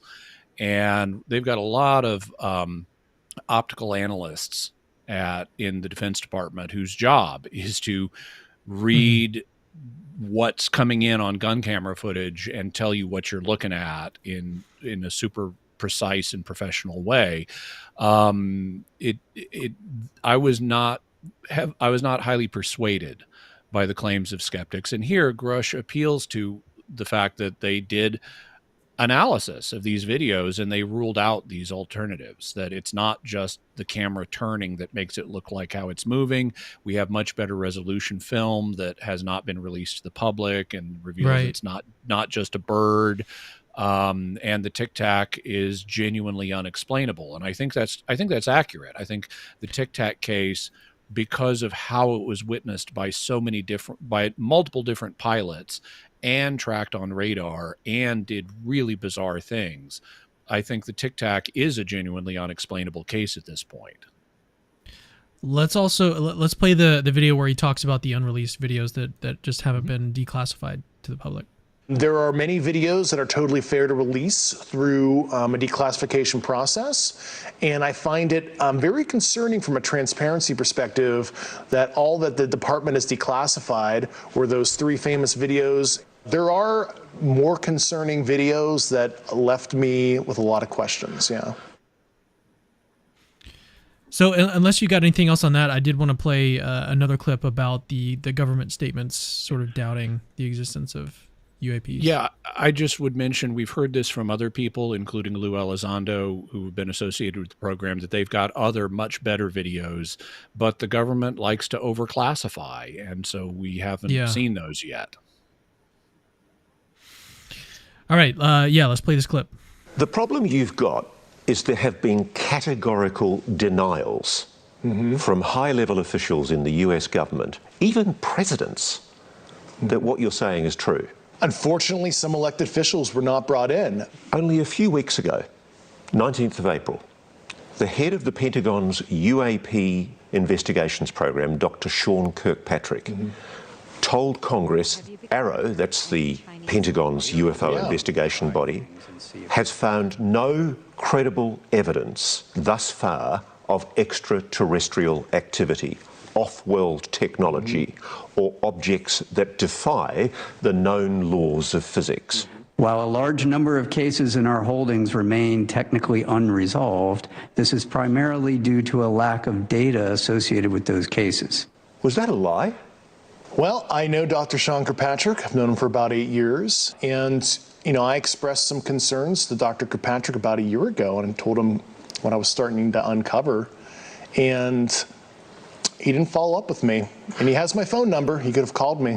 I hope he ultimately does the right thing. He should be able to make the same investigative discoveries I did.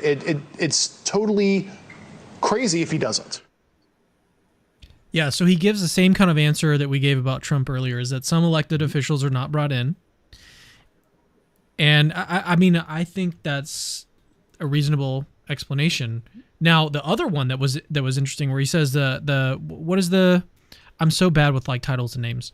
The guy who he just mentioned, who Dr. Kirkpatrick, who's head of the current UFO task force, which is now known as AARO, All Domain Anomaly Resolution Office. That's the current version of the task force. Dr. Kirkpatrick is the head of that. And he did go before Congress and say, we don't have any credible evidence of alien activity. But that's standard bureaucraties for we don't have proof of aliens. Because if he came out and said, we have credible evidence of aliens, the press would scream, aliens proved, government admits. Yeah. And he doesn't want that to happen. So he's going to be super conservative in what he says. And he acknowledges we've got some things that are still anomalous that we can't resolve because we don't have the data to resolve them. And it would be in that, if there is alien stuff going on, that would be the category it would fall into. And so then the question would be, how much does that statement conflict with Grusch's story? right? Or with his claims, like how much counter evidence does that provide?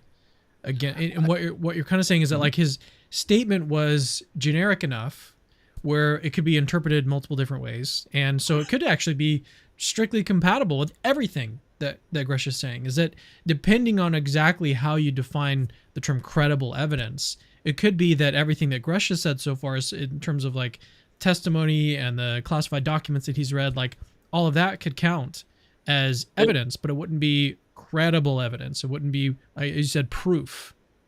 And missing data as well. Like, what does he mean by missing data? Does he mean like there's some missing pieces in our complete picture of science today that if we had, we'd be able to we'd be able to rule this out, you know?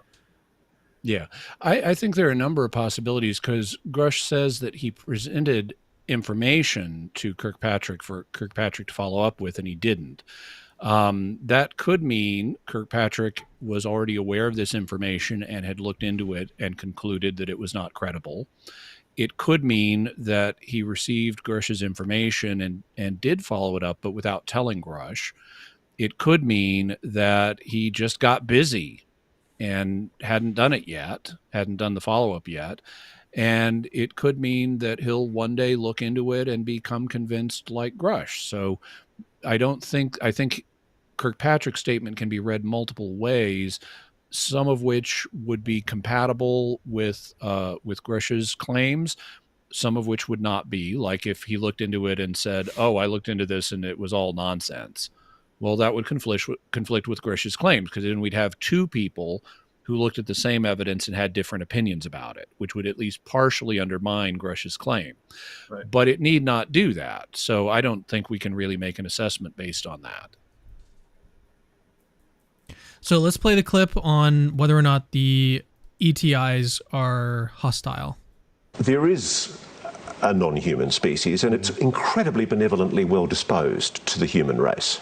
Yeah, and I think that is the logical fallacy there is because they're advanced, they're kind. We'll never really understand full intent in that because we're not them, whatever them is or are.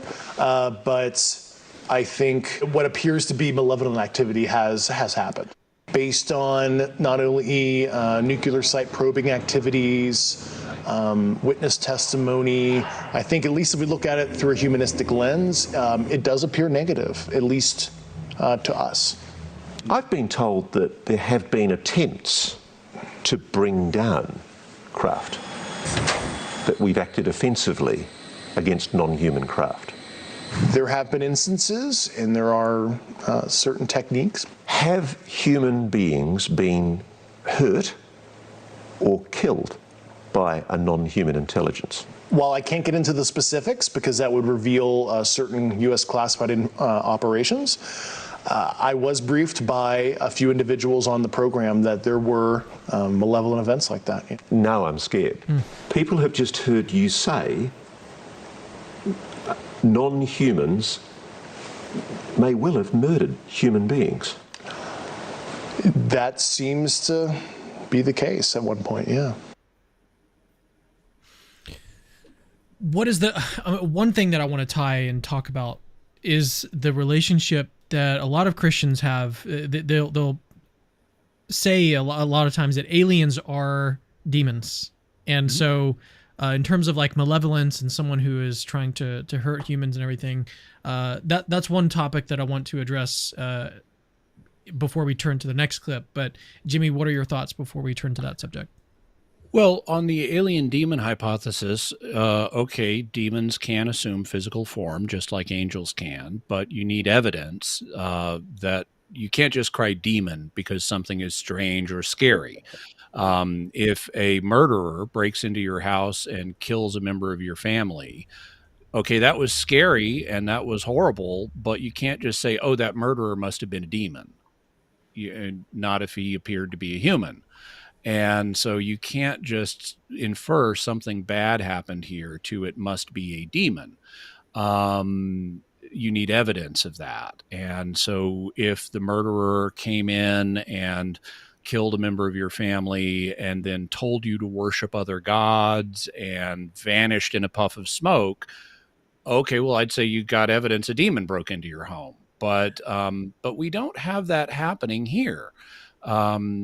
These things at least appear to be flying physical craft like the Tic Tac. They have radar returns. They seem to have physical bodies if the reports are accurate. We should presume that they're what they appear to be, biological entities. It could be they're demons in disguise, but you need evidence for that. And just because we're scared, that's not evidence of a demon. So, I'm open to the demon hypothesis, but I need to see evidence, and thus far I don't. Tyler, I'm sure you have a whole lot of thoughts on this. I want to say something real quickly about like why I think that Christians are so quick to come to that conclusion. I think what's happening is Christians, what they do is they look at their explanatory resources when they come across something that is sort of unexplained. They say, okay, what are my resources to draw on? Same goes with like anyone in any worldview. What can I draw on? Like a naturalist is going to appeal to their resources, right? And their resources are only natural things. And so, but a Christian, part of their explanatory resources are the sort of spiritual realm, the demon realm. And so they're going to say, okay, if something is unexplained, well, there's one thing that I could use in my worldview that could explain that, and that's demons. And so it's sort of an easy explanatory resource that Christians can appeal to, or Christians often appeal to.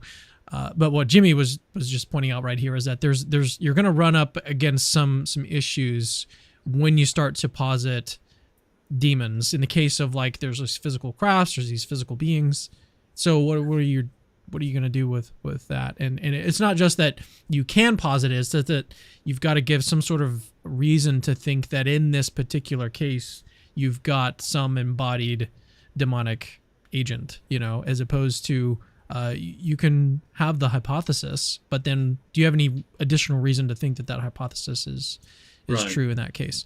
But I think that's to kind of summarize where I'm trying to, the explanatory resources thing, I think is kind of what is happening with the Christians that use that hypothesis. So I can see why the appeal to aliens occurs, given to demons. Yes, sorry. The appeal to demons to explain aliens occurs. You're working within a worldview. You think that maybe even you think that like the Christian scriptures are like formally sufficient, and you can use them to explain absolutely everything. And it's like, well, demons, but it's so passionate. So when Chad and I published this paper that I was talking about earlier, like we got a lot of pushback about no, aliens are just demons, like very passionate pushback. And both Chad and I were like, why is everyone so passionate about claiming that these are... It wasn't just that they were claiming aliens were demons, but it was just the passion that they had in order to explain that.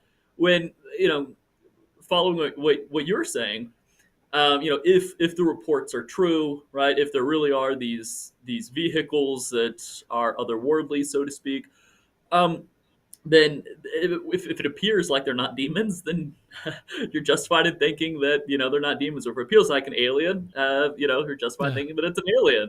Of course, that all rests on these testimonies and videos and so forth are all accurate.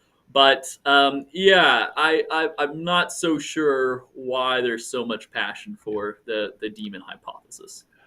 And the demon hypothesis gets used for a lot of things besides UFOs. Anytime, I do a show that covers mysteries, and there are all kinds of mysteries where people want to leap to the conclusion it's demons. In fact, we have a tongue-in-cheek saying on the show, it's always demons, because people always want to propose that. And I took that on in an episode where I talked about what you really need in order to diagnose demons. And the dangers of over-diagnosing or falsely diagnosing demons, because just to give a simple illustration, people have died.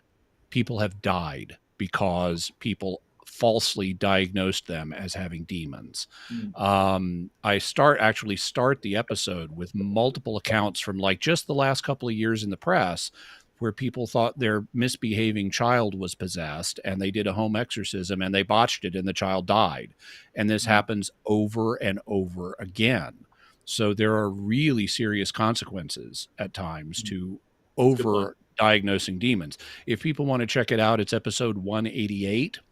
You can go get to it by going to mysterious.fm/188. But I talk about the dangers of overdiagnosing demons and then what you really need to do if you're going to diagnose a demon. But it is similar to like the the Earth just looks a certain age, right? It looks billions of years old because it's to deceive us or to test us, and it's like this similar. It's like the alien or the demons. They want to make us believe something false, right? So they're making it look like aliens exist, but really it's just demons, messing us, trying to test our faith, that sort of thing.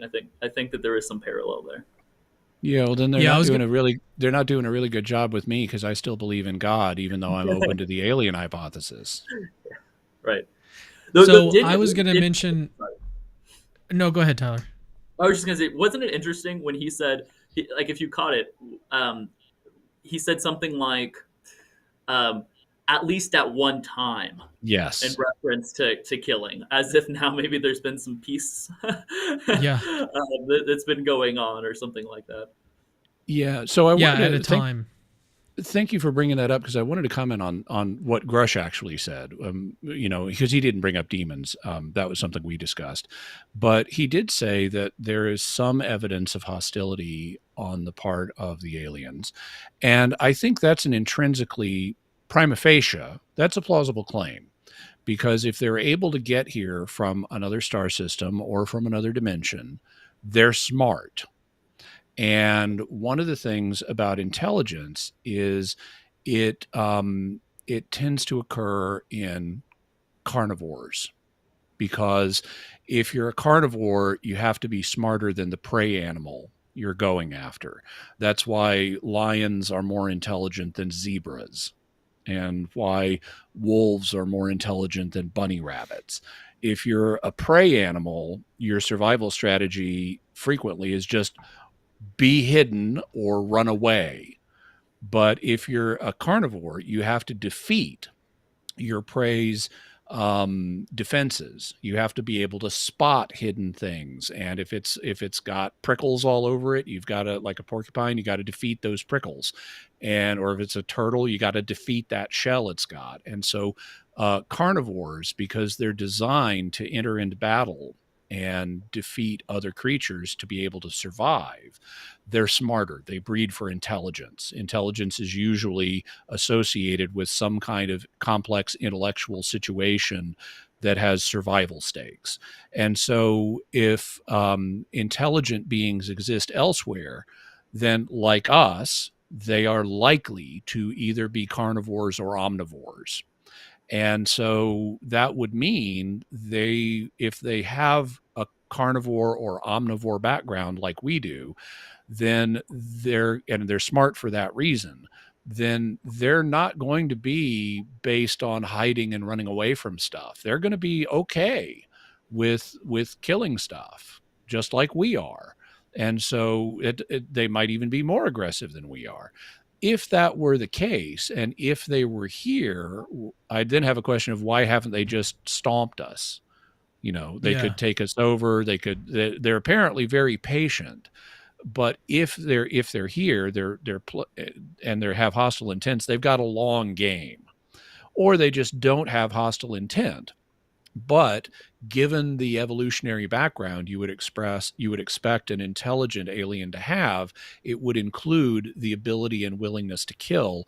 And so it wouldn't surprise me that in some situations, if you've got a human who's causing enough problems, you might end up in a conflict with him and the human might die. So that wouldn't surprise me. What I did find heartening was Grusch only knew of one instance where this apparently happened. I'd say if they've been here for 90 years, like Grusch says, and only one human has died, we're doing pretty good. Yeah, I was gonna pull up this comment from Internet Enjoyer, which is actually a pretty good username. Why are aliens coming all the way from other galaxies just to mutilate cattle? It makes no sense. I think Okay, that's, so the UFO community would have a couple of responses there. One of them is they're doing a scientific study. And so they have some kind of scientific program, and that's why they're looking at humans and at other terrestrial animals like cattle, just like we use model laboratory organisms like monkeys and rabbits and mice and things like that. They're doing some kind of study of Earth, and that would include different life forms.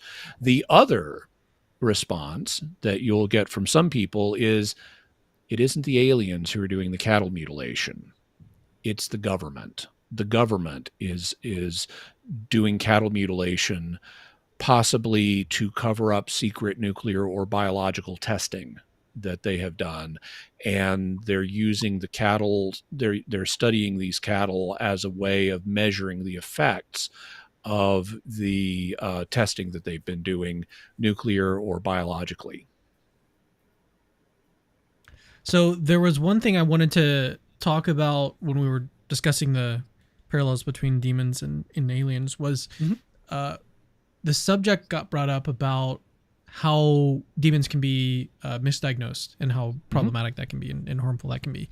And I've had the opportunity to interview several exorcists at this point on Capturing Christianity. If you're interested, those are some of our most popular videos on our channel. So we've interviewed experts in exorcisms. I've interviewed I believe at least two separate exorcists, and then two other experts that have worked in exorcisms.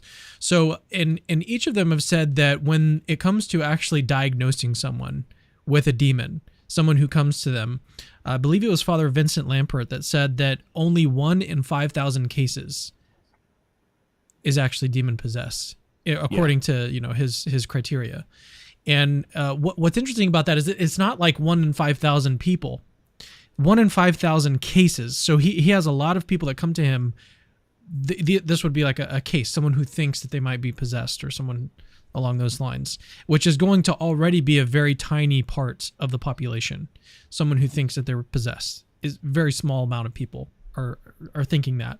So out of those people, only 1 in 5,000 actually end up, according to him and these exorcists. That's about the statistic that you're looking at. So in the vast majority of cases, it's a mental health issue, something else is going on, maybe some sort of domestic abuse issue, usually a mental issue is going on with the individual. So I thought that was important to point out. Do you have any thoughts on that before we move on? Yeah, that's consistent with the study that I've done in this area and experts I've talked to. I've talked to experts who've said, in a city of millions of people like New York City, maybe at any one time there are like between 2 and 20 people who are actually possessed. So you hear a lot more about this and what the evidence actually warrants in terms of how prevalent it is. The epidemiology on full-blown demon possession indicates that it's quite rare. There can be other lower level forms of demonic activity like garden variety temptation, but that's not always demons. The world and the flesh can also contribute to temptation. But actual full-blown cases of manifest demonic activity are quite rare, but they do happen. So, Jimmy, are there any other clips that you think are worth addressing and playing before we get to the Vatican clip? One that is interesting is clip 18 on whether there's a U.S. alien alliance. Also, right, we'll clip 19 is also useful. Grusch has written an internal document about his discoveries that refers to agreements that risk putting our future in jeopardy. And it's quite clear that you're talking about agreements between America and non-human intelligences. Have we made agreements with non-human intelligences? That's the kind of information I really hope national leadership is able to get to the bottom of. I need to pin you down on this. Are there agreements between non-human intelligences and the American government? I think that's a question that I would like to know all the details of as well. So this is a claim that has been around in the UFO community for a long time. It was part of the MJ-12 or Majestic 12 documents that said, as far back as President Eisenhower, we effectively negotiated a treaty with the ETs. And according to some individuals, the aliens haven't been great about honoring the treaty. According to some stories, the U.S. agreed to let aliens abduct people in exchange for technology. And the aliens, apparently said they were only going to be doing a limited number of abductions as part of their scientific study program. And then they went crazy and started abducting millions of people. So those are some of the stories that are out there. And it's interesting to me that it's coming up in what Grusch has been told. He's apparently been told that there is some kind of agreement between the U.S. government and aliens, but he doesn't claim to know that for a fact. He says he thinks that needs to be investigated. He'd like to learn more about it. Yeah. That sounds very implausible to me on the face of it. Yeah, it does, and it's also linked to the MJ-12 documents, which, by the reckoning of most credible ufologists, are just fake. Yeah. All right, so crime and murder is the next one. Yeah, that one's also interesting. People have been sort of silenced for trying to come out with this information. Can I put it to you that crimes must have been committed? At the very least, I saw substantiative evidence that white-collar crime was committed. Have people been killed to protect this secret? Based on the people I talked to, that was an ongoing concern. Yeah, unfortunately, I've heard some really un-American things I don't want to repeat right now. So you have a strong suspicion that people have been murdered to protect the secret? Over the years, yeah. These stories are out there too. Now, when he says white-collar crime, he has evidence of white-collar crime, that would be the evading congressional oversight. So he thinks he's found this program. Despite what has been ordered, it has not reported its information to the UFO task force, and so it's evading congressional oversight, and that would be white-collar crime. But he's heard about cases where someone who knew too much may have gotten killed by government agents or, someone working on behalf of the government. And those stories have been out there. There have, for example, been ufologists who have died under mysterious circumstances or who vanished and no one ever learned what happened to them. It doesn't seem to me that he claims to have proof of that having happened. But the government does sometimes off people in its own interests. That has happened in American history. There have been cases like the Army scientist who was working for the CIA, Frank Olson. He knew too much about some classified programs. He had a crisis of conscience. He was going to go public, and the best evidence indicates that he was deliberately pushed out of a window in New York City to kill him. And he's not the only person like that. So it's possible that something similar may have happened in this area, and if so, whoever did it needs to be prosecuted. It's also possible that this is just a rumor and there's no actual substance to the murder part of it. Or it's all part of the psychops, Yeah. He's a sincere believer. He's sincerely thinking all this is the case, but he's being fed bad information. So I'd like to play one last clip before we get to the Vatican, and that is what Grusch doesn't have. Let's play that one, and then we'll get to the Vatican. Let's talk about what Dave Grusch doesn't have. He doesn't have smoking gun documents or photos. He doesn't have official confirmation of his claims. He's just a guy talking on camera, and a lot of his answers to our most pointed questions sound like this. Can you comment? Unfortunately, I cannot. Yeah, so I think that actually this kind of speaks to news. I had to look into like who are News Nation. What it's not CNN, it's not Fox News. Who are these people?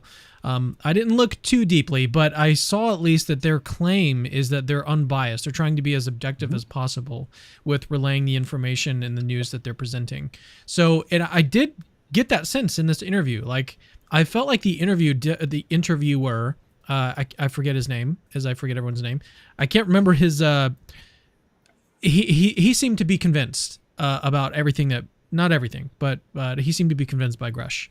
So, sorry, I just completely lost my train of thought. Oh yeah, News Nation. So they seem to be objective, and I think that this part of the interview kind of shows that they're trying to be objective. Like they're trying to remember that what they really have just the testimony from Grusch. And so what they would like to have, I think what a lot of people would like to have, is give us like something more. And it's not that testimony in itself is something that's insufficient to warrant belief or anything like that. It's more that when we have an initial piece of testimony that might conflict with some background knowledge that we have, then we've got to get to the point, like Jimmy was saying earlier, you've got to test it, you got to look deeper into it. If you have multiple different, suppose that, Grusch is just the first of many different people who come forward with this sort of information, that's going to sort of stack the deck. That's going to be more evidence. And so what we don't have is what we'd like to have. We'd like to have more evidence. Some people might think that just watching this interview alone is enough to convince them. But for people like us, we want a little bit more.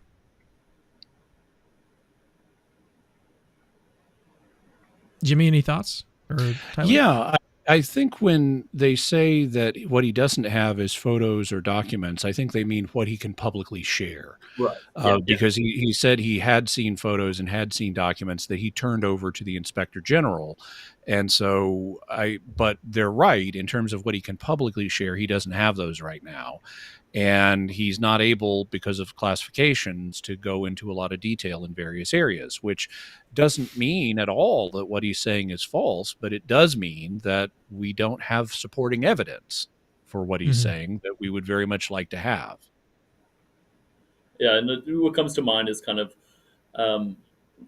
independent testimony givers, and then obviously we're not going to have access to it, but independent testimonial claims would be great as well.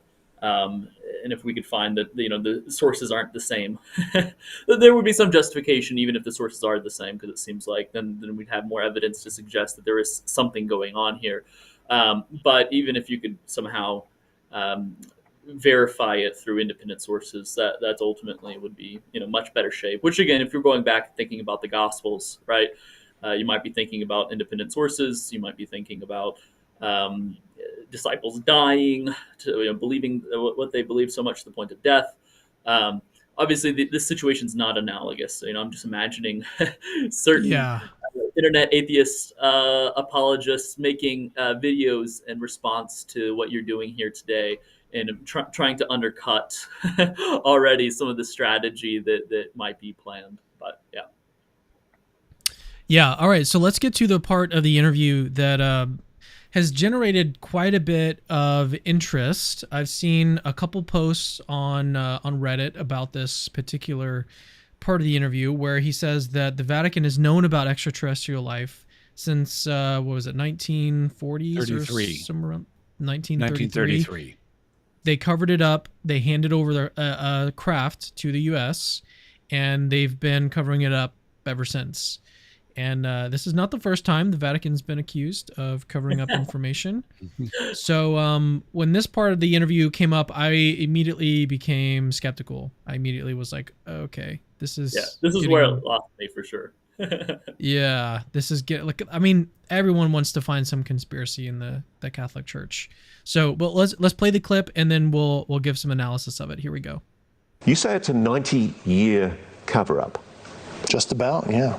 90 years. 1933 was the first recovery in Europe, in Magenta, Italy. They recovered a partially intact vehicle. It's long been known that the regime of dictator Benito Mussolini documented numerous UAP during this time. This internal memo from the Italian secret services includes crude drawings of the UAPs. It's true. It's real. Yeah, that actually happened. The Italian government moved it to a secure air base in Italy for the rest of kind of the fascist regime until 1944, 1945. And, the Pope Pius XII back-channeled that. So the Vatican was involved. Yeah, and told the Americans what the Italians had, and we ended up scooping it. So let me be very clear about this. You're saying that the Catholic Church, the Vatican, they know about the existence of non-human intelligence on this planet. Certainly. He says that so matter-of-factly. Yeah. So the claim that the Vatican knows about extraterrestrials really exist is a claim that crops up with some frequency in the UFO community, usually not in connection with this story. Instead, what will happen is Pope Francis will give a homily where he says, could you baptize an alien? Let's just think about that for a minute. And that'll get trumpeted as Vatican has proof aliens exist. And he just raised a question. Or you'll have someone who works at the Vatican Observatory, because the Vatican does have astronomers that work in an observatory. Many of them are Jesuits.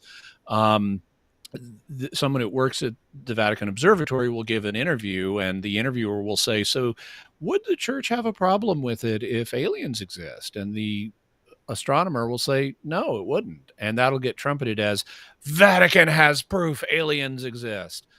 And in fact, I saw a post from someone on Reddit. They put like 4 pictures together of like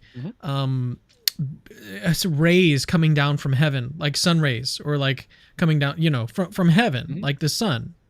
And like, this is proof that Christians have known about UFOs for all this time. Yeah. That was recently, after like a day ago, like that was posted. Yeah. So to be fair, people in the comments were saying that this is ridiculous, but anyways. Yeah. There is a significant lack of critical thinking on this area when it comes to the Vatican and what it does or doesn't know. I am something of a Vaticanologist. I mean, I study the Vatican and how it works, and I have yet to see any evidence that would suggest that the Vatican has any kind of serious evidence or proof that goes beyond what's just publicly known. It seems to me the Vatican's just responding to ideas that are out there in our culture. Like when you get asked in an interview, would you have a problem if there are aliens, and you say no? Or when Pope Francis, who is pretty freewheeling in his preaching, just starts wondering, well, could you do this? When it comes to this particular story that Grusch cited here, it is out there in the UFO literature. It is not a major story. You don't hear this from a lot of sources. It's not like Roswell or some of the other encounters. But the claim is that in 1933, a UFO crashed in Italy, in Magenta, and Mussolini got a hold of it. And he also, according to various accounts, told Pope Pius XI about it. And then he stored it in a facility in Italy. Study was done on it. There are claims it may have influenced Italian aircraft design of the time. Then World War II starts, and eventually, Germany basically takes over Italy. And towards the end of the war, Mussolini gets executed and Hitler takes over. And what happens to the alleged UFO then varies depending on the account. According to some accounts, it gets taken to Germany, and also German aerospace engineers allegedly may have studied it and used it to come up with some Nazi prototype airplane designs or even actual prototype models. But then, according to Grusch's version of the story, at the end of the war, Pope Pius XII lets American forces know about this, and we are able to scoop it up. Okay, so what's the evidence for this account? Well, the story doesn't appear until the 1990s. So this is, after 1933. This is like 60 years later when this story first appears. It first appears in the Italian press, and then it's eventually spills over a little bit into the American ufological community. And the Italian writers who are writing about this are saying this is going to completely rewrite ufological history. Up to now, it's been the United States that first interacted with UFOs, but now Italy is the first to interact with UFOs in this way. And there's a kind of national pride element. And this is something you always got to be careful of in ufology, because one of the things that happens is someone will come along and make an interesting claim. And then there's a tendency within a few years for someone else to come along and try to one up them by making an even more dramatic claim. And one of the ways that manifests is in the 50s and 60s, there were a group of people who claimed to be in contact with UFOs. They were called contactees. The most famous was a man named George Adamski. And so Adamski comes out with his story of here's how I got to be a contactee. The aliens are talking through me. I'm their ambassador. And then a few years later, someone else comes up with, oh, I'm a contactee too. And the aliens have been talking to me longer than they were talking to George Adamski. So you really want to hear what I have to say. And this one-upsmanship would happen. And this feels a little bit like one-upsmanship. Also, allegedly in this story, if you read about it, Mussolini allegedly set up a study group called RS-33, Cabinet RS-33, which included Marconi, the radio pioneer, as the head of it, and various other scientists who are all conveniently dead and can't be interviewed about this. And it really plays like a replay of the American MJ-12 documents that had come out just a few years before. The parallels are exact. UFO crashes, head of state, Mussolini or Dwight Eisenhower or Harry Truman, creates this special panel of experts to look into it. It gets housed in a warehouse. It sounds very much like the MJ-12 documents that had just come out. And the documents that are provided, like the ones they were looking at with the little drawing of possible UFOs on them, these were not found in Italian government archives. They were mailed anonymously to UFO researchers by a Mr. X. That's how he's referred to in the literature. All of the key players are conveniently dead. And it really feels like an Italian replay of the fake American MJ-12 documents. So given the implausibility of the story itself, I don't have a high degree of confidence in this one. What do y'all think?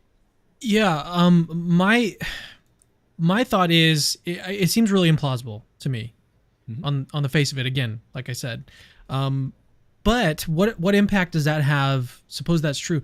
What impact does that have on his credibility as a witness for it literally anything else that he's saying? Like, does this discredit? If you think that this is false, do you think that discredits him more generally? I don't think it does completely. I think what it would do was provide evidence that he made a mistake, and he thus may have made other mistakes too, but it doesn't prove he did. Yeah, I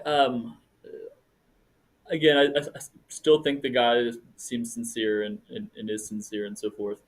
But this did it for me. I mean, I imagine, at least from my perspective, the Vatican knows with certainty that aliens exist. I think you'd see a lot more in astrobiology and Christian belief and development of extraterrestrial theology than what you see and concerned with, right? It's we have some comments from, I think, maybe JP2. We have obviously some comments from Francis and different sermons. I think there would probably be more concern, even if the Vatican was keen on kind of keeping it on the DL. I think that we'd still see more development in this area than what we do have. And so I was immediately inclined not to, and all kind of conspiracy theories oftentimes invoke the Vatican. It's like, yes, how original. But it did make me more skeptical. Again, not wholeheartedly, not this guy is just making stuff up as he goes, I still think he means well. I'm open to the fact that maybe he has been fed wrong information. I'm open. I'm kind of, I guess, more inclined to think that that's actually the case. Um, but yeah, this story did kind of um, make my confidence level and everything shoot down a bit. Yeah, one other thing I was thinking about is what would the implication actually be? Suppose that he's right. Suppose that Yeah. the Vatican has been covering this up, and they've been. I don't know that cover up would be the right term to use here, but suppose that they've known about it. Suppose that they just haven't told anyone. Okay, what would the implication then be? Seems to me like not much is implied by that. Maybe there's some good reason to keep it private. You know. Yeah, just I'd because you also- have information doesn't mean that you're obliged to reveal that information to the masses. Right. That's not lying.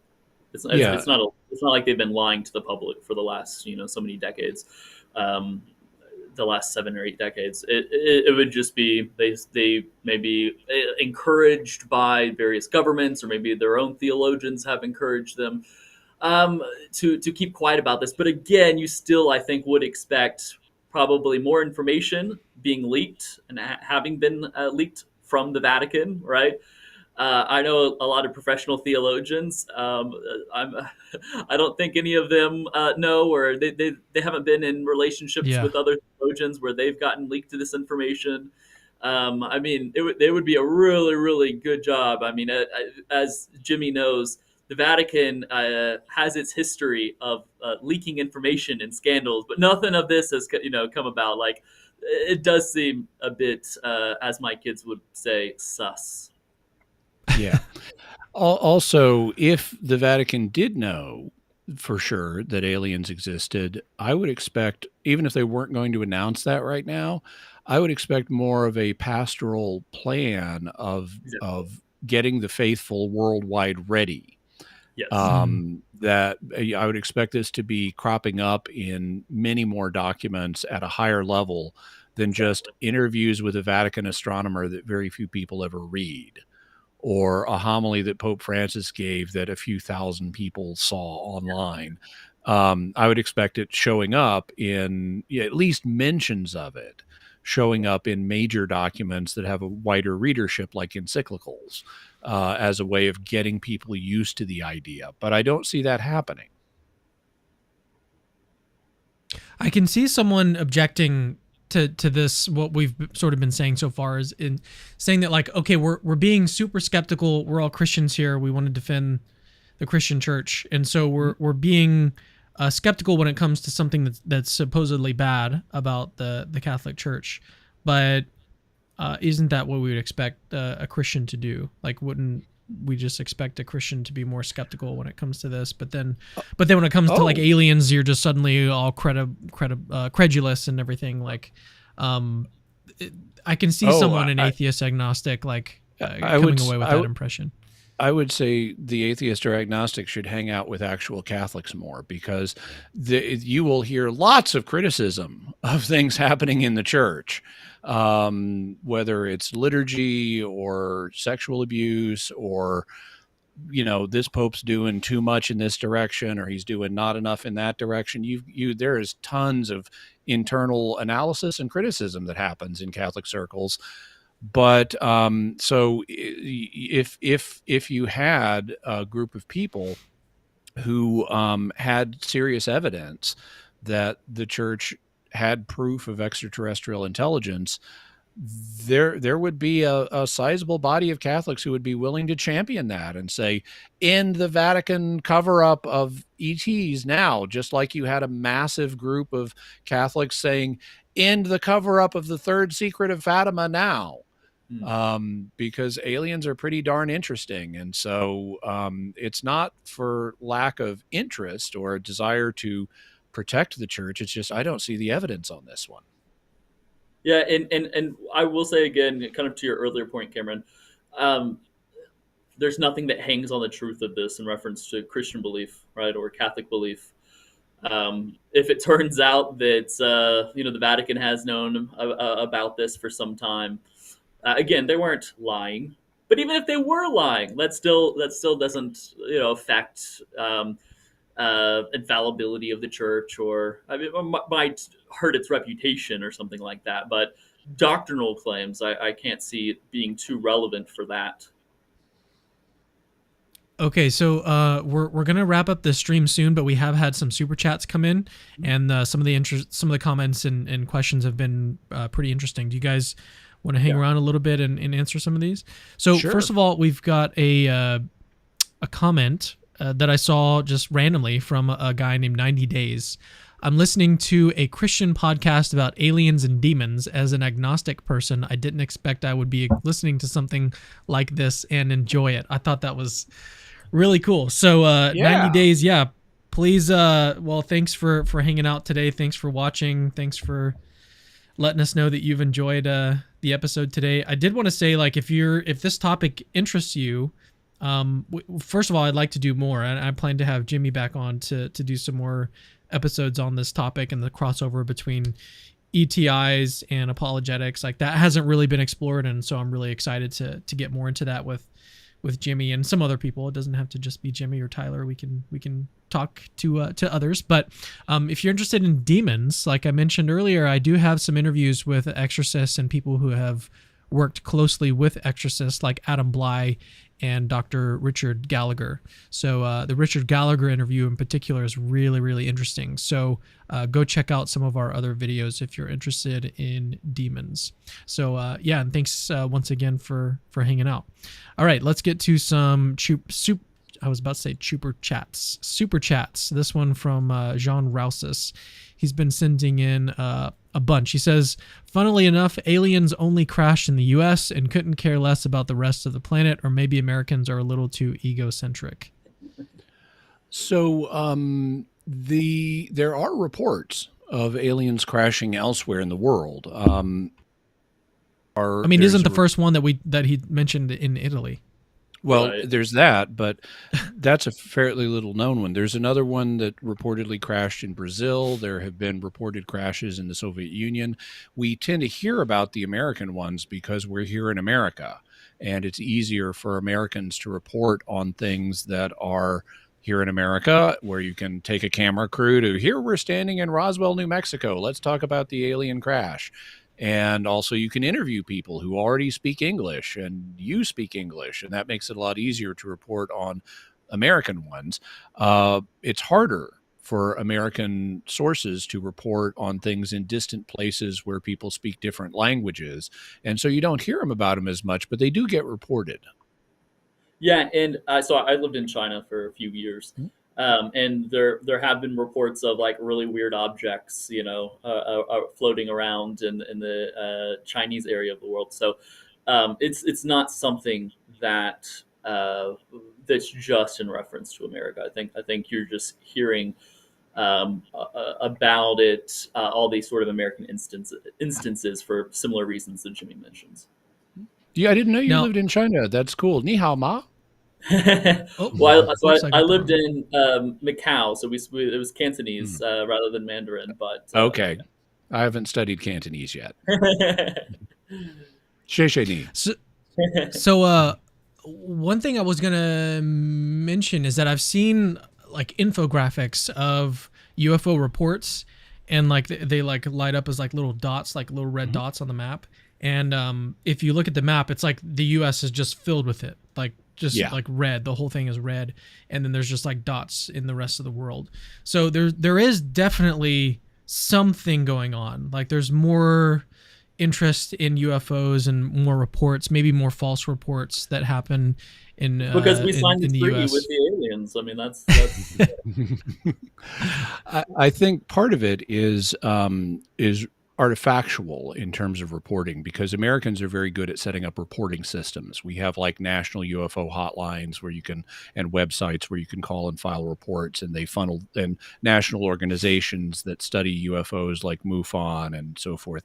And so we have very good reporting systems that's going to elevate the number of reports you get in America compared to other parts of the world where they may not have the UFO infrastructure to do the same kind of reporting. Also, we have something else in America that I think drives a lot of the UFO reports, which is the American defense industry. Like I said, lots of UFO reports from the 50s and 60s were classified military tech that people were seeing in the sky, and because we do so much R&D on our weapon systems as the globe's currently dominant military power, we're going to have more reports of people spotting the tech while it's in development as a result. Though, just to kind of play devil's advocate here. So again, earlier at the beginning of the interview, I said that I was inclined to believe that aliens exist, but I was also inclined to think that we haven't had contact with them, right? But let's suppose that we have. Let's imagine that we have for a second. If the reason that sort of they took an interest in humans on Earth was because of nuclear weapons and powerful weapons of mass destruction, so to speak. I guess on that hypothesis, it wouldn't be too surprising that they had a vested interest in America, or perhaps an interest in America and kind of maybe USSR, Russia, or China. That would seem to that they would be more interested in these countries than a non-violent country, a country that's pacifist or something like that. Yeah. Agreed. All right, let's move on to another question from another one from Jean. So he says, all those spaceships capable of manipulating the fabric of space and time to cross galaxies, avoiding billions of galactic traps just to crash out of sight of anyone. What a feat. Bravo, aliens. So I think we addressed that one a little bit earlier. I think there is an implausibility to the number of reported crashes given the technology that you'd need to either cross star systems or dimensions. One thing to be careful of, though, is people in the UFO community don't seriously think that the craft that people are seeing in the sky actually themselves crossed interstellar space.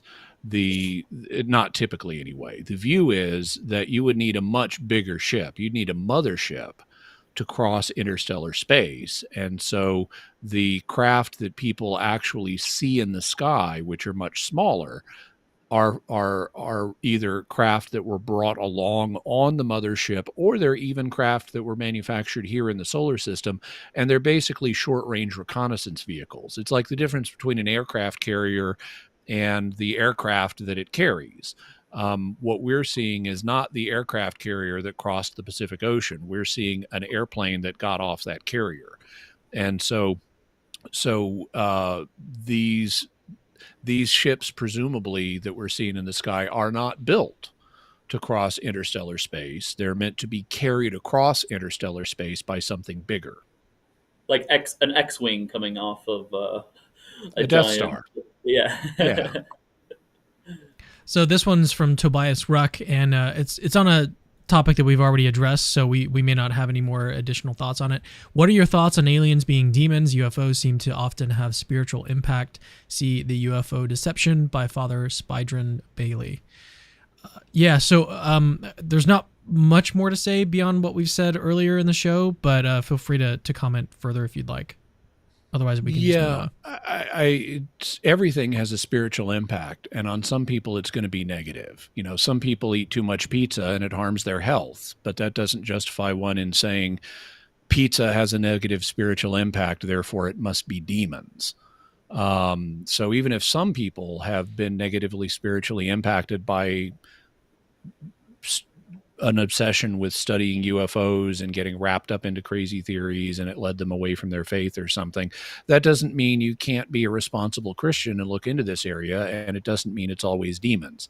You can point to anything that has negative consequences and say, this had negative consequences, but that doesn't warrant you in generalizing it to everybody or in saying it therefore must be demons. So Jean has another comment. He sent in several so far. Let me make it a little bit smaller here. He says, Grusch is not a witness. He is just someone who repeats what he's heard from other people who claim to be a witness. This has no value. Evidence has been piling up for a century, and all we have is third-degree indirect evidence with source. Trust me, bro.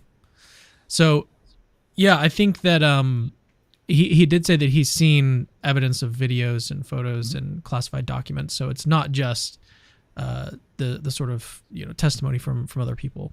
So which is interesting. It's similar to someone seeing a resurrected person and then relaying those facts as opposed to hearing it from someone else. And so, anyways, yeah, what are your thoughts on this, Jimmy? Well, even like, how do I know Christopher Columbus sailed the ocean blue in 1492? Right? Is it like a direct witness? Is it someone who was there? No. So I mean, I think this sort of evidence through testimony and indirect testimony, I think that's something that a lot of our knowledge depends on, and it's not some special feature of the case that we're discussing now. Obviously, maybe you think that it'd be better to have direct testimony, but sometimes indirect testimony is indeed sufficient. And if you don't want to think that, then I think a lot of your knowledge is going to be handicapped. Yeah, I don't know that the epistemic situation is exactly how it's represented here. He isn't claiming to be a witness, a firsthand witness of the UFOs themselves that this program has, or the alien bodies that it has. But he does say he's seen photos and documents. He is a witness of those, and he's provided those not to us, but to the Inspector General. And he's done so under penalty of perjury. And all of that elevates this beyond simply, it doesn't mean he's right, but I think it does elevate it beyond simply someone is repeating this information and it adds nothing. I think it does add something, because he also said he did a 4-year vetting process on this material. So that adds additional credibility. I think there are reasons for credibility here, even though he's not an eyewitness. Just like you can have people in any area, like we have expert testimony in courts from people who were not eyewitnesses to the crime, but have done studies that are relevant.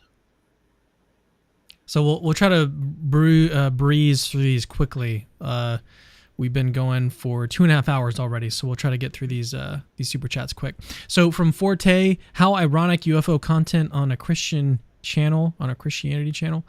Yeah, so there is a lot of overlap between, as I mentioned at the very, very, very beginning of the stream, there's a lot of interesting overlap between Christianity and testimony of UFOs and all of that. It deals with testimony as evidence. How do you weigh that, and can it be sufficient to believe something?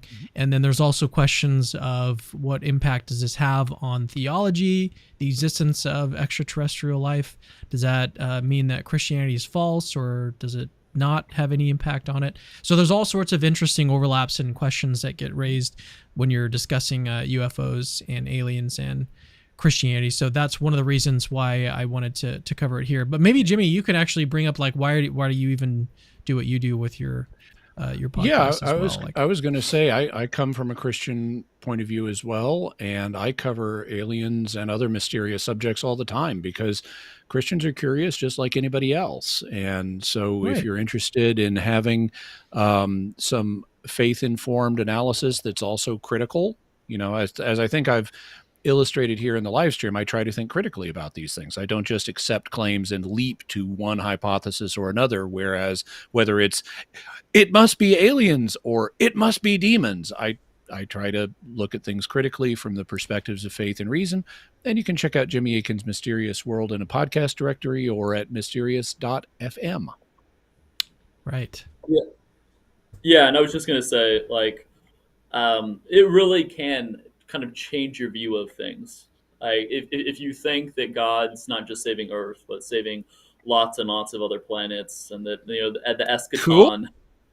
the beatific vision, it's like, are we going to be with all sorts of different creatures, or are we going to have different dimensions for different creatures, or are there going to be different incarnations of the second person of the Trinity that we're seeing, or is it just one? Or how does all this kind of work out? Our purpose ultimately would be very practical. If there are ETI, then we need to be focused on evangelization. And so, though, like I said earlier, I would totally expect incarnation stories to be had amongst ETI. Yeah, so Dylan has a very related question. Let's get these aliens saved. # intergalactic missions trip. Would Jesus' atoning death cover aliens? So this is something, Tyler, that you and Chad have talked about. So Yeah. So you could go different routes. So I mean, if you want to take like a very generic definition, kind of ambiguous definition of what a human is, maybe you just think it's like a rational animal, right?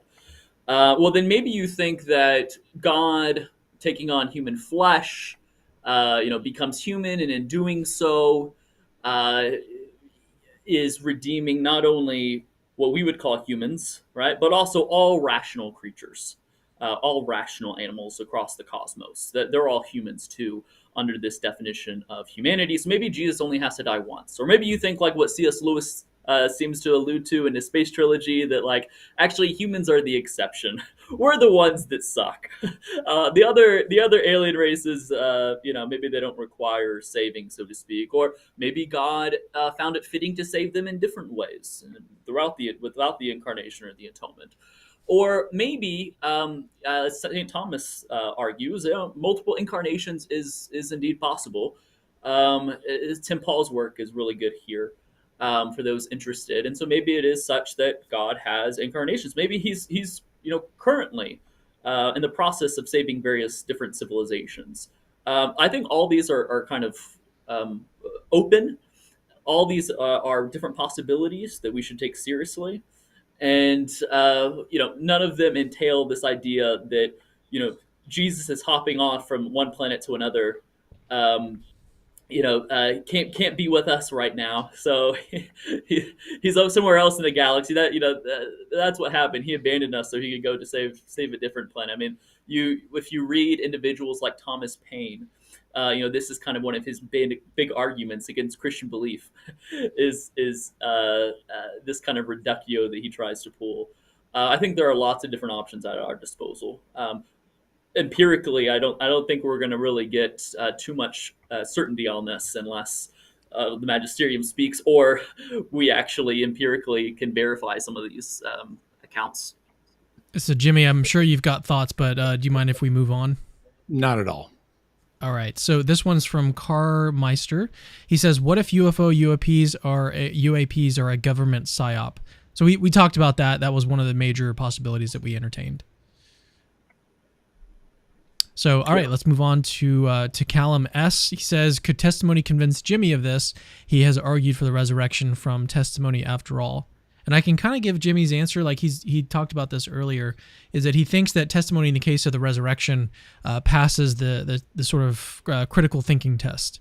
And so, so basically what he did is he looked at different possible explanations of the data and then ruled out the sort of natural explanations, and so has concluded that the standard Christian hypothesis that God raised Jesus from the dead is the correct one, which is a standard process that you do when you're doing a sort of inference to the best explanation, or you can even do that in Bayesianism as well. So that was it's just basic inductive probabilistic reasoning is the process that was undergone there. And then when it comes to determine whether or not one takes this as serious, and as in reference to God and the raising of Jesus. And as I stated earlier, I mean, it's ultimately not as you don't have the multiple individuals dying for something that it seems like they sincerely believe. You don't have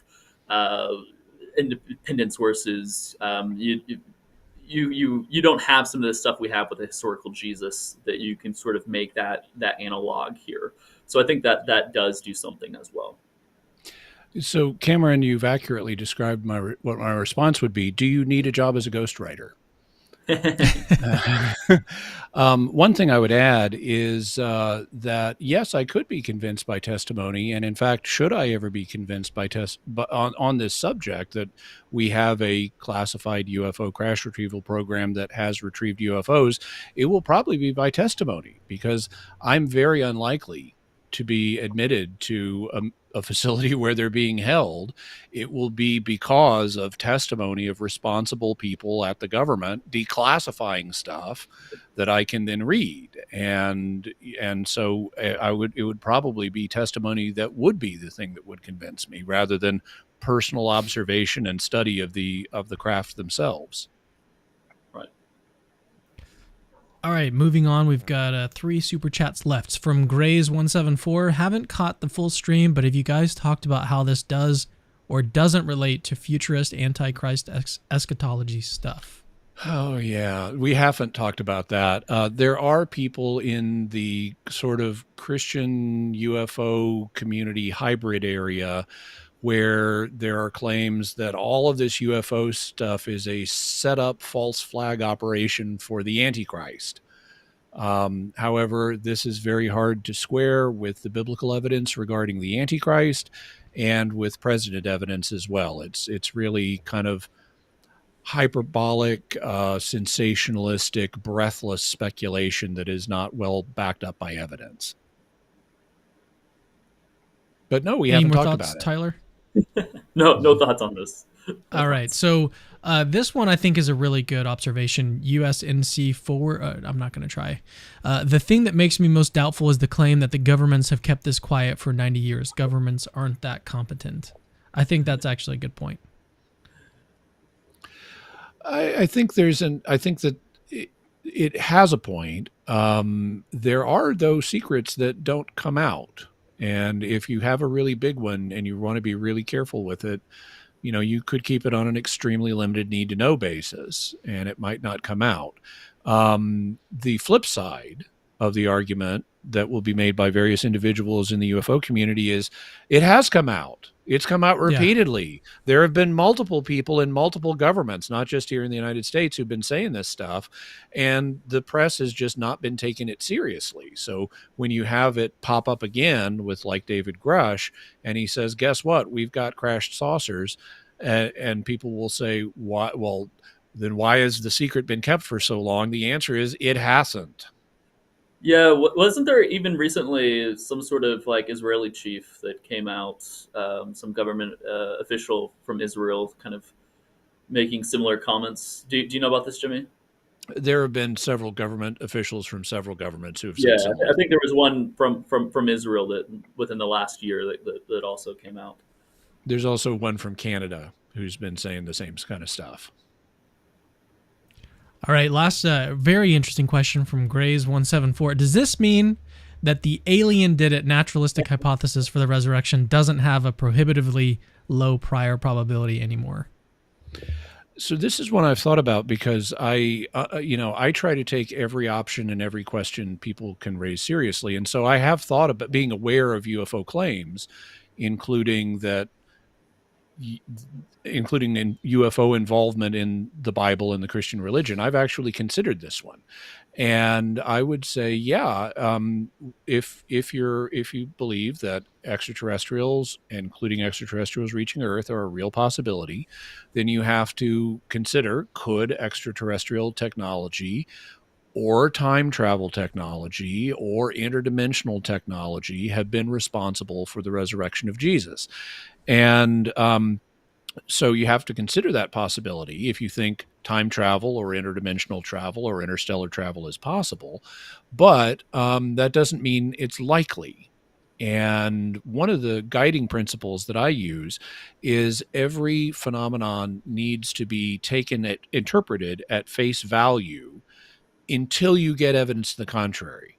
So, if I wake up in the morning and the woman laying in bed next to me it looks like my wife, I'm going to assume it's my wife. I'm going to take the phenomenon at face value until such time as I get evidence that my wife has an evil twin that I didn't know about, who has secretly kidnapped my wife and tied her up in the closet and replaced her.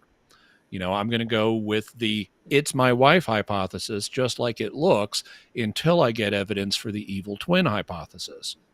Well, in the same way, if we look at the resurrection of Jesus, how did Jesus and the people around him interpret the event? They interpreted it not as an act of extraterrestrials, not as an act of interdimensionals, physical beings, not as an act of time travelers, not as a technological act, but as a supernatural act performed by God.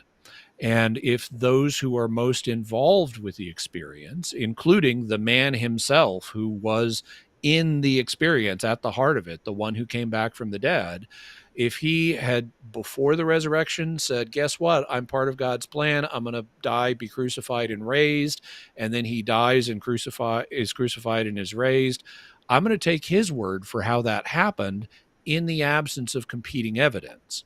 So you can raise possibilities like maybe aliens did it, or time travelers did it, or interdimensionals did it, but you don't have any evidence. That's just speculation. The evidence we have comes from Jesus and the people he taught, saying this was an act of God, not an act of aliens or an act of time travelers. And if you think that if you follow Richard Swinburne and how he sort of argues what the priors are, that God exists and that he has a vested interest in making himself known, and that he would make himself known for all these various reasons, and that maybe there's even some likelihood that he'd want to become man and suffer with us in great extraordinary ways, and etc. I mean, if the priors really might be what rule out this hypothesis, or what show that this hypothesis to be plausible. So, for example, if you don't believe that God exists, if you think it's like 0 or 0.00001, then maybe this hypothesis is going to do something for you. But at the same time, we need to be careful, right? Not to do God at the gaps, but and here not to do alien at the gaps. Right, this is kind of like when Richard Dawkins once suggested that maybe aliens were the ones who started life on Earth, because it's such a hard thing to figure out how this happened. And similar here, look at the evidence for the resurrection of Jesus. That's really hard to explain. Aliens did it. That's the explanation here. So there is a worry here that just as atheists are oftentimes concerned if Christians are doing God at the gaps, that atheist ETI believers might be doing the same sort of move here, except with aliens. Yeah, Or I would demons. also like to hear Demons of the gap too. We don't That's know right. what UFOs are. They must be demons. That's right. I think it was good that you brought up Swinburne, Tyler, because one of the things that he does is he argues that God has reason to become incarnate and to atone for our sins. And so what that does is it raises the prior probability of the resurrection hypothesis. Now, what I would be interested to hear is what reasons might be given for some alien civilization to try and raise Jesus from the dead. Like, to me, that would be very difficult to do from just the existence of a perfect being. That's what Swinburne attempts to do, from looking at what is a valuable thing to do from his perspective, having created. So there's a very logical pathway from God's existence to he'd have reason to become incarnate if he created us in this way. And so, but then there doesn't seem to be a sort of natural connection between the reason that an alien might have to raise Jesus and the alien's existence. There doesn't seem to be a really direct connection there. So what you would end up facing is a sort of probabilistic tension between the proposition that aliens exist and the proposition that this particular alien civilization has good reason to rise Jesus from the dead. Those are going to be very improbable with respect to each other, whereas it's not so improbable that God would have this reason if God exists. So I think that's, in my mind, I haven't really done a whole lot of thinking on this. That would probably be the first place that I would go is, what are those reasons? How likely would it be that alien civilization would have those reasons? And then you can start to look at and play with some of the probabilities involved there. But I think that you're going to be very, very hard pressed to make that logical connection. One of the things, so there's also a statistical counter argument. I mean, lots of human beings die. and the aliens don't raise them. So why would they raise Jesus? Now you can pose the same question for why would God raise Jesus, whereas God doesn't raise a lot of other human beings. Maybe he does some, but not a lot. Why would he do Jesus? Well, because Jesus is his son and his agent in bringing his will to earth. And you could, from a ufology, this is not mainstream ufology, but there are UFO religions. And from a UFO religion perspective, you could say, well, aliens did raise Jesus because he was one of them, and he's their agent to spread knowledge of our space brothers on Earth and good living moral principles. So that's why they would raise Jesus from the dead, but not somebody else. But then you hit a problem with, why doesn't Jesus preach about the space brothers? Because he doesn't. We don't have any evidence. He's never talking about people on other planets. That just never happens. And why would they go through this rigmarole of letting him die and then genuinely die and then reanimating his body? They could impress humans through many other means, because the reason God uses these means is because he's redeeming us from our sins as a sacrifice. And it's not just to convince us. Jesus is actually doing work on the cross. He's saving us from our sins by offering himself as a living sacrifice of love to the Father. And so there's a reason for the resurrection, for the crucifixion and the resurrection on the Christian account. But if you just have a space brother down on Earth and you want him to preach about galactic harmony, he should A, preach about galactic harmony, and B, he might use technology to dazzle people, but he doesn't need to go to the cross. So it looks more like the UFO religion account of this is being retrofitted to explain the data rather than something you would naturally expect to fall out of it. Yeah. That was something else I was thinking about, was the religio-historical context. Jesus was a Jew. Like that's important when you're evaluating these different hypotheses.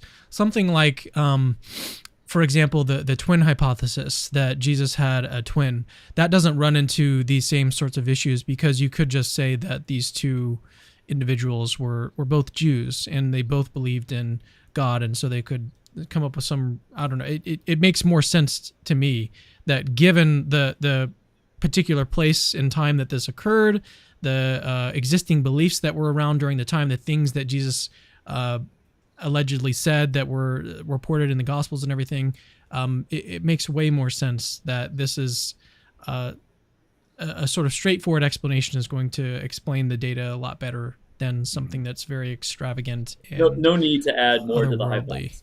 It's just yeah. Okay. Well, let's leave that one there. Really interesting stuff. Thanks for your super chat. Thanks for everyone's super chat that sent one in today. We've had, at one point, I think we had close to 800 people watching, which is more than 800. Which is really, really cool. Yeah, more than 800. That's amazing. So thank you guys for tuning in. We'll get to one last question, then we'll close out the stream. It's not a question. It's one from Trinity Radio. Jimmy, just tell us, what Italian UFO is at the Vatican in the same room as the Ark of the Covenant and the Cup of Christ? Isn't that so? I've seen interesting photographs and read interesting documents, but if I told you, I'd have to kill you. There it is. Yeah. Yeah, well, no, this was a lot of fun, and I want to hear. Sorry, I'm trying to get this off the screen. There it goes. So I want to hear your thoughts on this. I mean, one of the super chats that was sent in, one of the first ones, was, it's kind of weird, right? Why is it a Christian Apologetics channel talking about this? So I want to hear what your thoughts are on this subject in the comments. Like, if you'd like to see more discussion on aliens, ETIs, UFOs, UAPs, all the interesting this topic, the crossover that's happening between ufology and philosophy of religion. Like, if you're interested in that and it seems really interesting and you've enjoyed this show and you'd like us to cover more, events that happen and people that are coming out talking about like, if you'd like to see more of this, just let me know. Let me know in the comments. We'll make it happen. I'm really, I mean, I can't say that I'm like personally someone who's been invested in UFOs or anything like that, but recently, for some reason, I just started to gain an interest in it. And so I text Jimmy the other day about it, and then I found out about this interview that was coming out. So I mean, I'd like to do more of this content as well. So there's all sorts of reasons that we should do more of this. But let me know in the comments. That's the whole point of what I just said, is let me know what you think in the comments. What did you guys think of the show and the episode? Is that a question for us, or are you asking? Yeah, that was a question. That was a question for you. Sorry. Yeah, for you guys. I thought you what were did y'all still think? talking to the listeners. No. What did y'all think of the show today? And I had a lot of fun. I thought we covered a lot of good stuff. Yeah, for sure. Me too. Thanks for inviting us. yeah, no problem. I'll All be right. interested to see all the comments that people have afterwards. Yeah, for real. Well, thank you guys for joining me today. It's been awesome. Live long and prosper.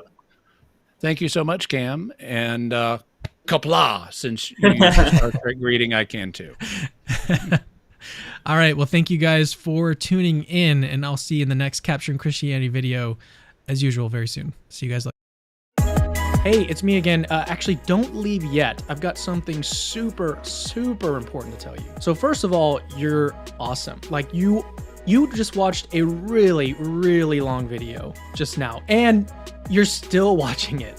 That is actually pretty amazing. Secondly, we have hundreds, literally hundreds of other apologetics related videos for you to watch on our channel. Go check them out. I've interviewed exorcists, hosted debates between Christians and atheists.